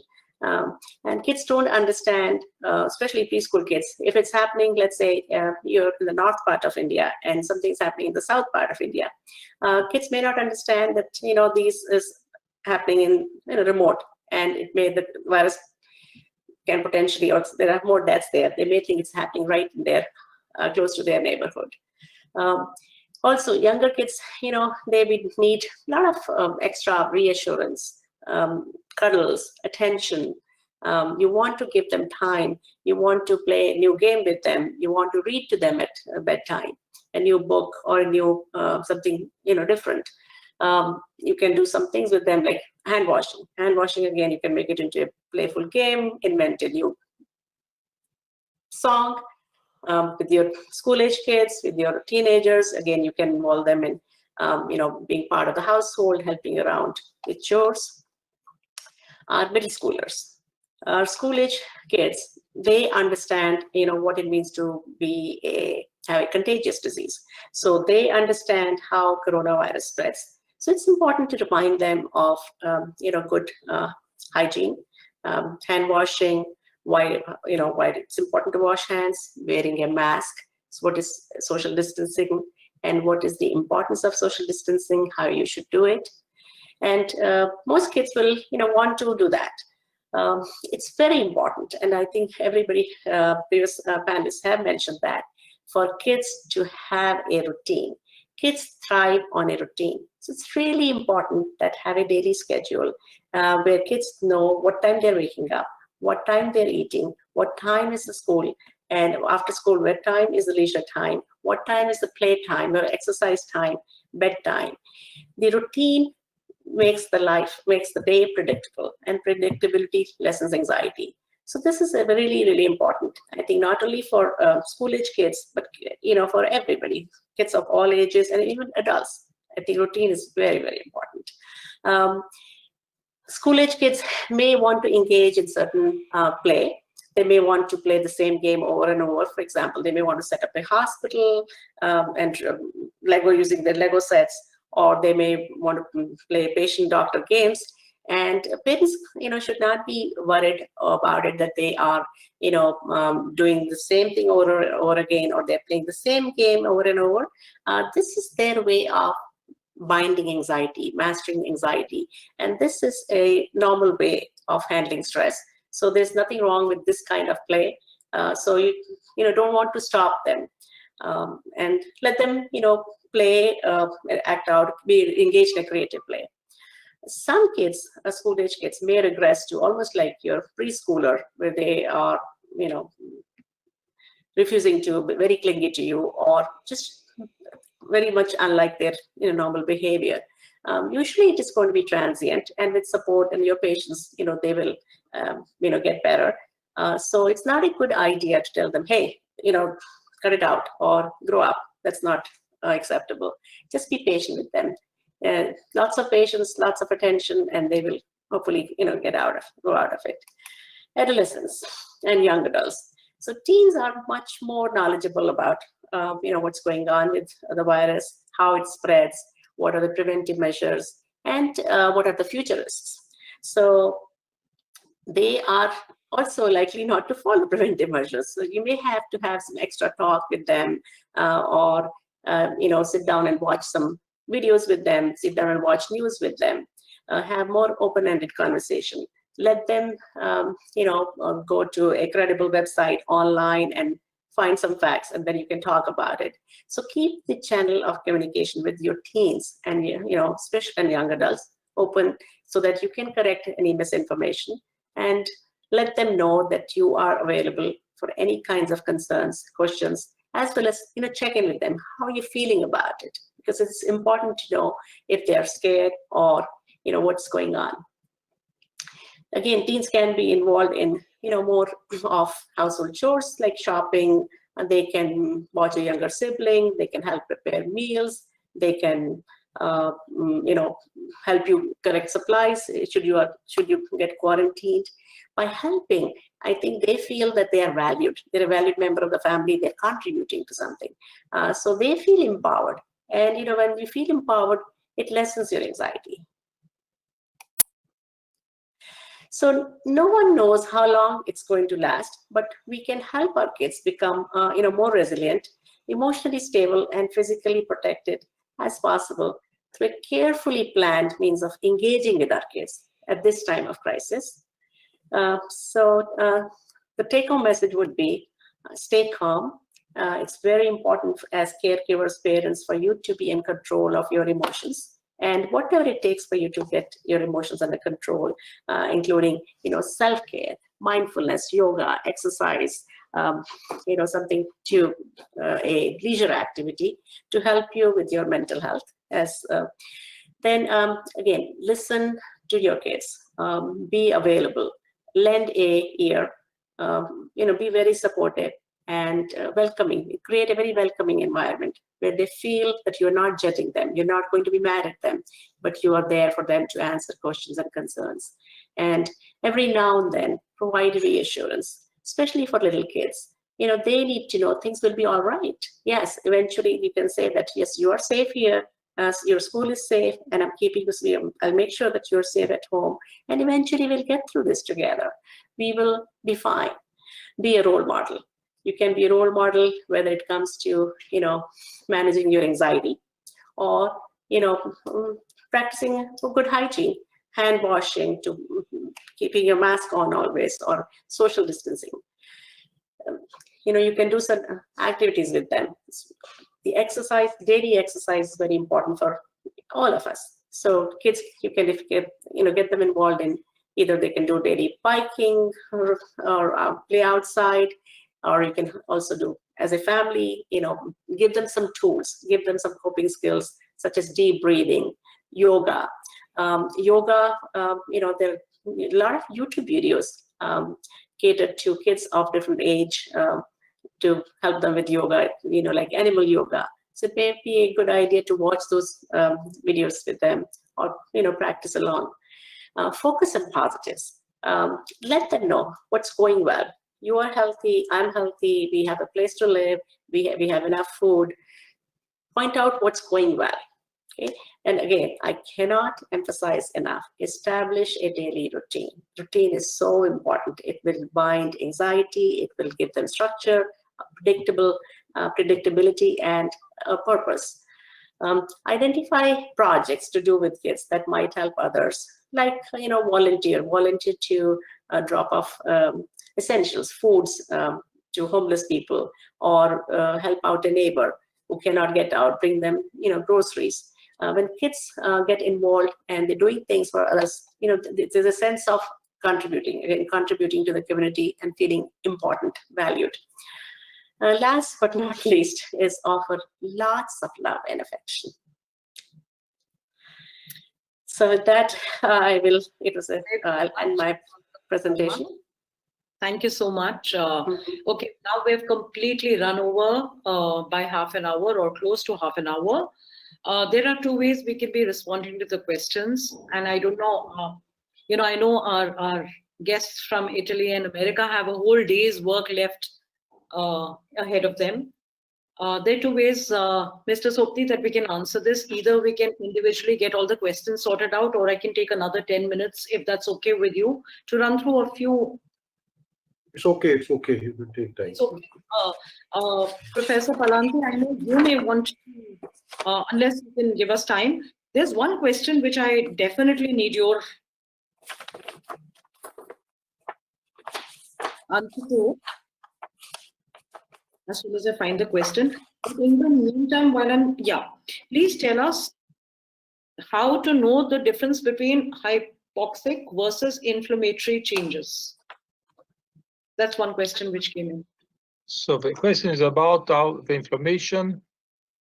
Sorry. So the question, as it was typed out, was what is the difference between hypoxic versus inflammatory changes? Okay. So, I mean, both the phenomena can have a detrimental effect on the neuroplasticity through different mechanisms. The hypoxia is a more acute and most of the time you have an abrupt change that can be detected either at the clinical level or even with some form of neurofunctional assessment, neuroimaging, functional neuroimaging. Inflammation instead is a less evident and can be not easily to detect because it involves, especially in the brain, the microglia that is activated, and this activation is not immediately accessible either at the clinical level or even with instrumental assessment like functional MRI with spectroscopy, as an example, is probably the most effective way to assess that. So the issue is that inflammation can work without hiddenly in the brain for a long time, and depending on the vulnerability of each subject can affect different parts of the brain. And now most of our modeling of so-called mental disorders involve some form of very light inflammation that impact the natural plasticity of the brain. So inflammation is opposed to the plasticity, and therefore can be part of a mechanism of different disorders and diffuse in the brain. The COVID-19 is one of the potential source of inflammation in the brain, and we have to be aware of that and to consider not just the psychological understanding and assessment that is very, very important, of course, but also to be in continuity with some kind of medical assessment to avoid the risk of the long-term consequences of inflammation. Just as an add-on to understand what you said, Professor, a little better, how many people actually get an inflammation of the brain who have contracted the virus? Are there any percentages of people who, so does everybody who's had the virus get a neurological or inflammation upset or disturbance, or is it a percentage? I mean, according to the first data we have from China, in the first casuistic being presented, a large percentage of subjects with COVID-19 have neurological signs or symptoms. Something in between 40 and 80%. So a large majority probably of the subjects. Of course, not all the subjects presenting with neurological symptoms should have inflammation in the brain. Could be due to different cause, including the psychological stress of a situation. But nevertheless, this deserves a specific assessment. And as I show, it's been already involved in the assessment for the definition of a case, according to UK Health, as an example. But is not yet considered enough in the discharge, because I got the idea and I developed the idea that I published with my colleague from Harvard and Albert Einstein about the importance of this fact, because I was involved in the unit for the assessment of a patient discharged from the intensive care unit in my hospital. And I was surprised that I'd been called only once for 100 patients, because it was not part of a normal routine. My opinion is that is extremely dangerous to discharge a patient from the hospital without an assessment of the neuropsychiatric symptoms. So my claim is for a more close attention of his level of function of his patient, because based on the statistic a large number of his subjects could have, based on the data published from the colleague from Hong Kong, this could have a long-term sequela. I mean, if you don't treat them, the progress and the increase of the severity can last for years. And so as soon as you can get the control over this process, as much as you can reduce the risk of long-term disability in this population. So it's extremely important, because when the patient is discharged without any follow-up for this specific dimension, can last for months in some form of mild symptomatology without any specific support. So this is the risk. We cannot run this risk. I think that we have to get over, and we have to follow up and to monitor. It doesn't mean that each patient had to be seen by a psychiatrist. This means that medical doctor involved in the care of this patient should be aware of the importance of this dimension of the disorders. This was very interesting conversation. I wish we had a lot more time to do a deeper dive, because what we've noticed in India versus the rest of, versus the Western world, is there is a change, or there's a difference of mortality counts. We're lesser affected. And so the jury is still open out there to find out why it is that fewer Indians are actually dying from COVID. I don't know from our Indian panel, and it's a pity that Dr. Saha's network is a little poor right now, but maybe Dr. Nagpal, are there any studies in India? Because, inflammation 40 to 60% affected sounds like very bad numbers. So is there anything that we know in India as yet? No, I'm not aware of, Asha. But yes, I do, see that there's a lot of, as far as the very fact that you're saying the mortality is less, there are many factors which may be contributing to it. It may be because as it is, our exposure is more right from childhood. So our immune system is tuned in such a way. It is more robust, probably, handling infections. So that could be, and somewhere I was reading, it could be the TB injection that we get, BCG. That could be one of the factors, which is probably, so I think it's too early, stage to actually to be able to answer any of those questions. I'm sure that a lot of work is being done, by the premier institutes, and in times to come, very, very soon, we'll be getting the data, and we'll be in a better position to actually comment on anything. But right now, I'm not aware of anything, which might have come. But as far as the mental health part is concerned, it's really, nice to hear from Professor Palanti about, all these sort of changes, wherein there are two ways they are saying, one is that you have COVID and then you are getting the neurological changes, and the second is that you are getting only the neurological, symptoms. So that's what I could understand. Actually, the question is, are you asymptomatic and maybe you're getting an information? Because one of the questions that I came across was somebody saying that I feel all of the above that you were saying, and especially you, Dr. Nagpal, I can't sleep, I'm stressed, I'm cranky, so on and so forth. So how does one detect, other than, of course, this wonderful questionnaire that I saw, Professor Palanti, on your presentation deck? So, yeah.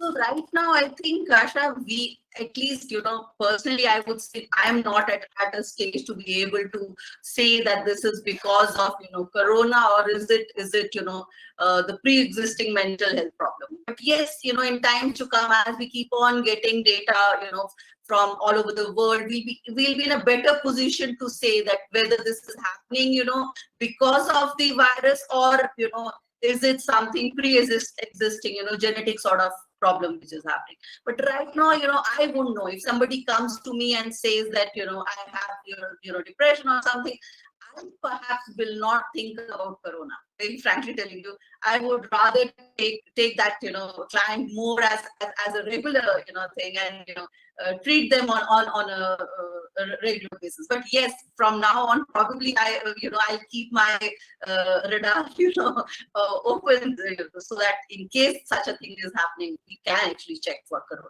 But yes, the corona anxiety, the thing, the screening questionnaire that Professor Palanti has shared, that of course will be helpful, because those cases are coming. Those we are seeing, and we are actually handling these, and we probably are actually handling it like any other anxiety case. But yes, now we have specific sort of screening tools, and we can actually go ahead and do it specialized work.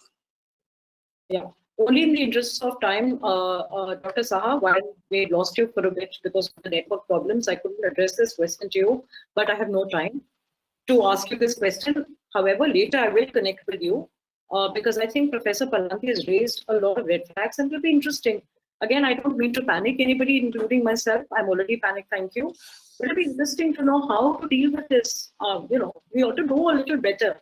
Okay, again, Dr. Verma and Professor Palanti, whenever you do want to get back to work, or if you can spend some time, and Mr. Atul Soti, I can keep addressing all the questions. You need to get me to keep quiet when you're done. However, before you go, let me at least to our international faculty, because I know we can get our Indian presenters relatively easier. I'm assuming, sorry, but I'm hoping. So just to ask our international speakers, so there's a very interesting question, Professor, and Dr. Verma, there's so many children-related questions on you as well. So here's a comment. I don't know whether we're different culturally versus what's happening in the West. So here's a comment. Scared of going out. We are scared of going to the office, but we have to go regularly. Can't understand what to do. Is that the same fear that people have in Italy and in America, for that matter? People are petrified of getting out, but you know what? They're resentful. Do you have the same experience outside of India? I mean, Professor Palanti, that's for you. About the screening of this patient, I just want to add that inflammation is related mostly to some dimension of depression that have some specificity. So usually when depression is related to inflammation, you mostly find three fundamental symptoms. Anhedonia, that means loss of pleasure, cognitive disorders, or cognitive impairment, and reduced energy or fatigue. So it's a specific clinical picture. And if you find this and it's related to a previous infection and is time correlated, not to, we know that is also a risk factor for suicidal behavior. So I thought that this specific population that have suffering for COVID and then have developed this syndrome with these three main core symptoms should be screened. Not everybody, but of course this should be a more accurate assessment.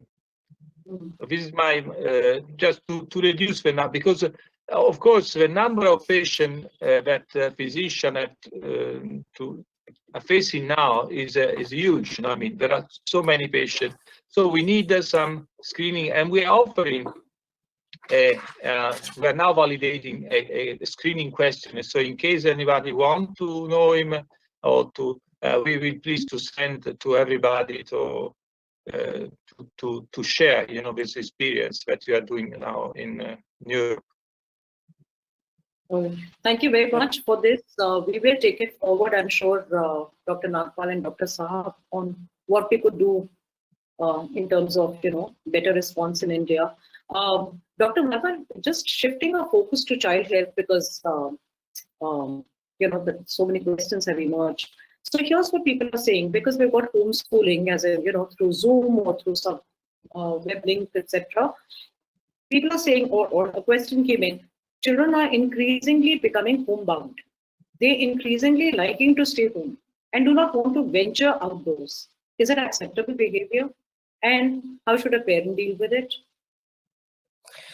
Okay, so that's really a good question. They've been forced to stay at home initially because of the schools being shut down.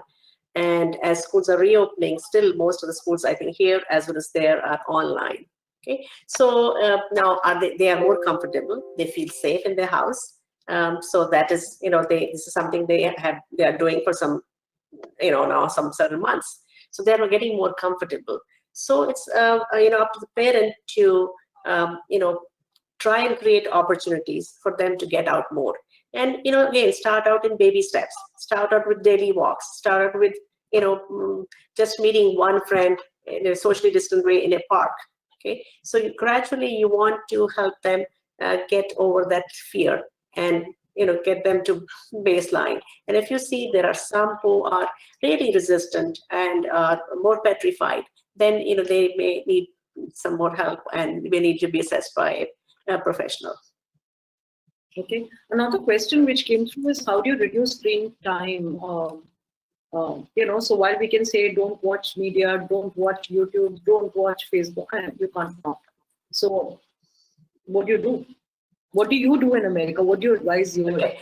So, it is a pretty standard recommendation now by American Academy of Child and Adolescent Psychiatry, by American Academy of Pediatrics, American Sleep Medicine. All these three societies have gotten together and saying, hey, for a school-age kid, the average screen time should not be more than 2 hours. Limit it. As parents, we need to limit it. Okay. So a child should be given this. This is a privilege. This is not a right. This is not a given. Okay. So here it is basically training parents to train kids. Okay. So working with parents, hey, child, again, establish a routine, establish a structure, establish, what the expectations are, and then they can have screen time as a reward. Okay. So it is not, again, their birthright, and kids would fight you. But once they know that you are serious about it, and they're only going to earn this as a privilege, then they'll fall into that pattern and stop, accept the limits or accept the rules. But it's really important to watch what they are, limited, and also what they're watching, the content for every age, especially, young kids, preschoolers, school-age kids, and even teenagers. Okay. What I'm going to do is, I know it's getting really late. I'm going to ask about 2 or 3 questions, some on child health, and and thank you, Dr. Nagpal and Dr. Sai. You've just given such fantastic content. So just a couple of questions on children. One is a set of people who are saying adolescents, they don't listen to us, and they're getting really bored and they're getting very frustrated. Sitting at home, should we let them out? What do you advise parents? Yeah, so again, it's a judgment call. Yes, you cannot keep them homebound, but an activity that is safe for them, an outdoor activity, let's say hiking, biking, something that they can do in a safe manner with another peer or, a small group. I think that should be okay. So you don't want, yeah. The question was, how do you keep them entertained? But I know your presentation has got a lot of that content covered anyway. With your permission, ma'am, could we actually publish all of your presentations on the SCOPE website and Famhealth? Yes. Could we do that? Do we have your permission? Yes. Okay, great. If somebody wants to know how to cope up with over viewing of TV, and you've already responded to that. In terms of psychological issues, how one could distinguish between a child and adult? How, Dr. Nagpal, how? See, kids may not be that expressive. So they may be irritable, if they have any problem, or if they're feeling low, they may actually, they may sometimes, they may show brutality, or sometimes, it may be just about their grades, which may be coming down. So these are few things from which we can actually come to know. And like, regression may be there while they were, acting like, according to their age, as the pressure is there, they may start, going into a lower sort of a stage wherein they want to cling to their parents, or, those sort of behaviors may be there. But in adults, of course, it's like, if somebody is sad, you more or less you would know that they are, they may be low, or sometimes they may have some sort of guilt, the concentration may be low, they may not be getting the sort of pleasure that they were getting earlier. Then energy level may actually reduce, they may be having all sorts of, pains, aches. So all those things, so this is how more or less, you can distinguish. With the adults, the symptoms may be, is easy to pick. But with kids, they may be cranky, irritable, and I think Dr. Verma will be in a better stage to say on that. Yeah. So these, the way that I can understand it, these are the ways in which we can actually distinguish, because they will never tell you that I'm depressed, I'm feeling low or something, They themselves do not understand what's happening to them. So, as the caretaker or as the parent, it's your role, where you have to take over and you have to actually understand, and you have to provide the right sort of atmosphere and bring that child out of, their problem. Yeah. Thank So you I would so just much. like to piggyback on what you said. The child, they do not come, they're not verbal, they're not expressive. They would come, hey, mom, dad, I think I have depression. They would act out or behaviorally. And, child has like 3 domains, social, academic, and, home. So any change in their behavior in the academic setting, grades are falling, they're failing. They were a bright A, B student. So that's a change from their baseline. Any change in their behavior, suddenly they're not sleeping, refusing to eat. That's a change. So look for any change from their baseline, and if the change persists, socially, this is somebody who had several friends who would like to talk to friends. Suddenly they're saying, no, I don't want to talk to any friends. I don't want to be with them. I don't want to speak to them. I don't want to be on the phone with grandma. So this is a change from their baseline. So when you see a change, and change persists for more than 2 weeks, so it's time to kind of, get some guidance or consult a professional. Yes. Okay. So, Dr. Saha, while you were presenting, and I've been waiting for your internet connection to come back strong on. Here's a question which came up, which is, how do you convince a patient that he or she needs to go to a psychiatrist? Because of the stigma, because of the fear, and they're suffering from multiple illnesses like high BP, diabetes, fatty liver, etc. So how do you, get somebody to actually go to a psychiatrist? See, nowadays the stigma has come down significantly with respect to psychiatric disorder in this part of the country. Nowadays, celebrities do help us in a big way. They have started talking about psychiatric illness and associating with the psychiatrist. They have done our job much easier. With the advent of a modern medication, modern treatment, people earlier used to have this notion that psychiatrist means psychiatric medication means sleeping pill, and they will be dependent on that, or electric shock therapy. Now we have come up with we always tell patients that we don't prescribe sleeping pills only. The psychiatry is not just what we call madness. There are plethora of problems that we deal with, and that is how we are dealing. We are trying to. Okay. I know we have lost Dr. Saha's connection and signal again. I'm sure he'll come back. I am Okay, very so- actively involved in a media platform also. So this is how we approach. Also, I think Dr. Nakwal in her slides did say, please be open and honest and upfront. Talk to people, and so did you, Dr. Verma. Explain to people. So I guess that's a good takeaway. There's a comment which says, we're scared of commercialization of most of the hospitals and doctors. And I have to read this out because it's true. A lot of people are saying this. Only big personalities are given special care, but for common people, it is a big question whether they will survive if infected. It's on their fate. I'm too one among them. What would you like to say to this? I don't know whether it's a gentleman or a lady. They believe that the common person in India will not get adequate care. Is that true?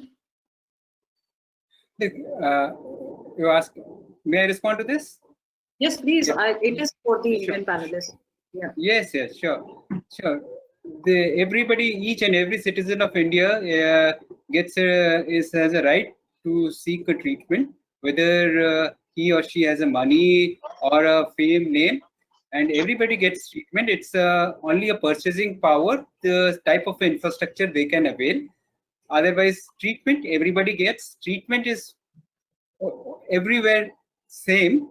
Only the infrastructure and there may be a variation, but everybody gets a treatment.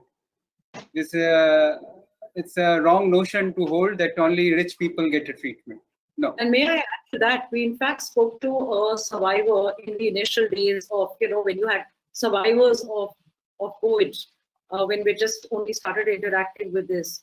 And he was saying such fantastic thing about a public hospital, a government hospital in India. And he was talking about he comes from a really well endowed in terms of high income group family. And he was telling us that he wasn't charged a dime. And he got such fantastic treatment and care. So, for whoever sent this question, we should see we're all getting cynical. I know Professor Palante and I know Dr. Verma getting a little restless. What I could do, with your permission, Mr. Sopti, help me out here, please, is we could actually send a set of questions individually to all the doctors. Would that be okay with our panelists? So that we can actually upload the responses. I would take that responsibility, and I'm sorry, I will have to chase you for more answers, but we cannot go 1 hour over time. I mean, we've already... We'll be okay, thank you. Thank you so much. Right. Okay, so thank you very, very much. There is so many questions still left to be attended. Thank you very much. We're already long overdue. Please keep checking on the Scope social media platform and famhealth.in/community. I promise you, as soon as we keep getting questions for whoever is still hanging in there and watching our webinar, you will find all the responses to all your questions from each and every of our panelists. With this note, I'm going to sign off. Thank you so very much. Your presentations, one thing I thought, which is really rude of me, because I was mindful of the time, your presentations were so fantastic. Your content, each one of you, the reason I didn't push you is because you've all worked so hard to get this meaningful. Mr. Sopti, would you like to make one last comment, please? Oh, thanks to everybody. I mean, the interest which has been shown by the participants and the kind of coverage which has been done by all panelists. This was fantastic. In fact, I was listening each and every word whatsoever was spoken there, and it has definitely enlightened me. But I'm sure this will help all of us to face this pandemic, especially the mental health issues, which we know is becoming very critical day by day. Thanks to all of you. Thanks for sparing your valuable time. Thank you very, very much. Thank you. Thank you. Support. Thank you. Thank you. Bye-bye. Thank you. Thank you. Thank you. Thank you. Bye.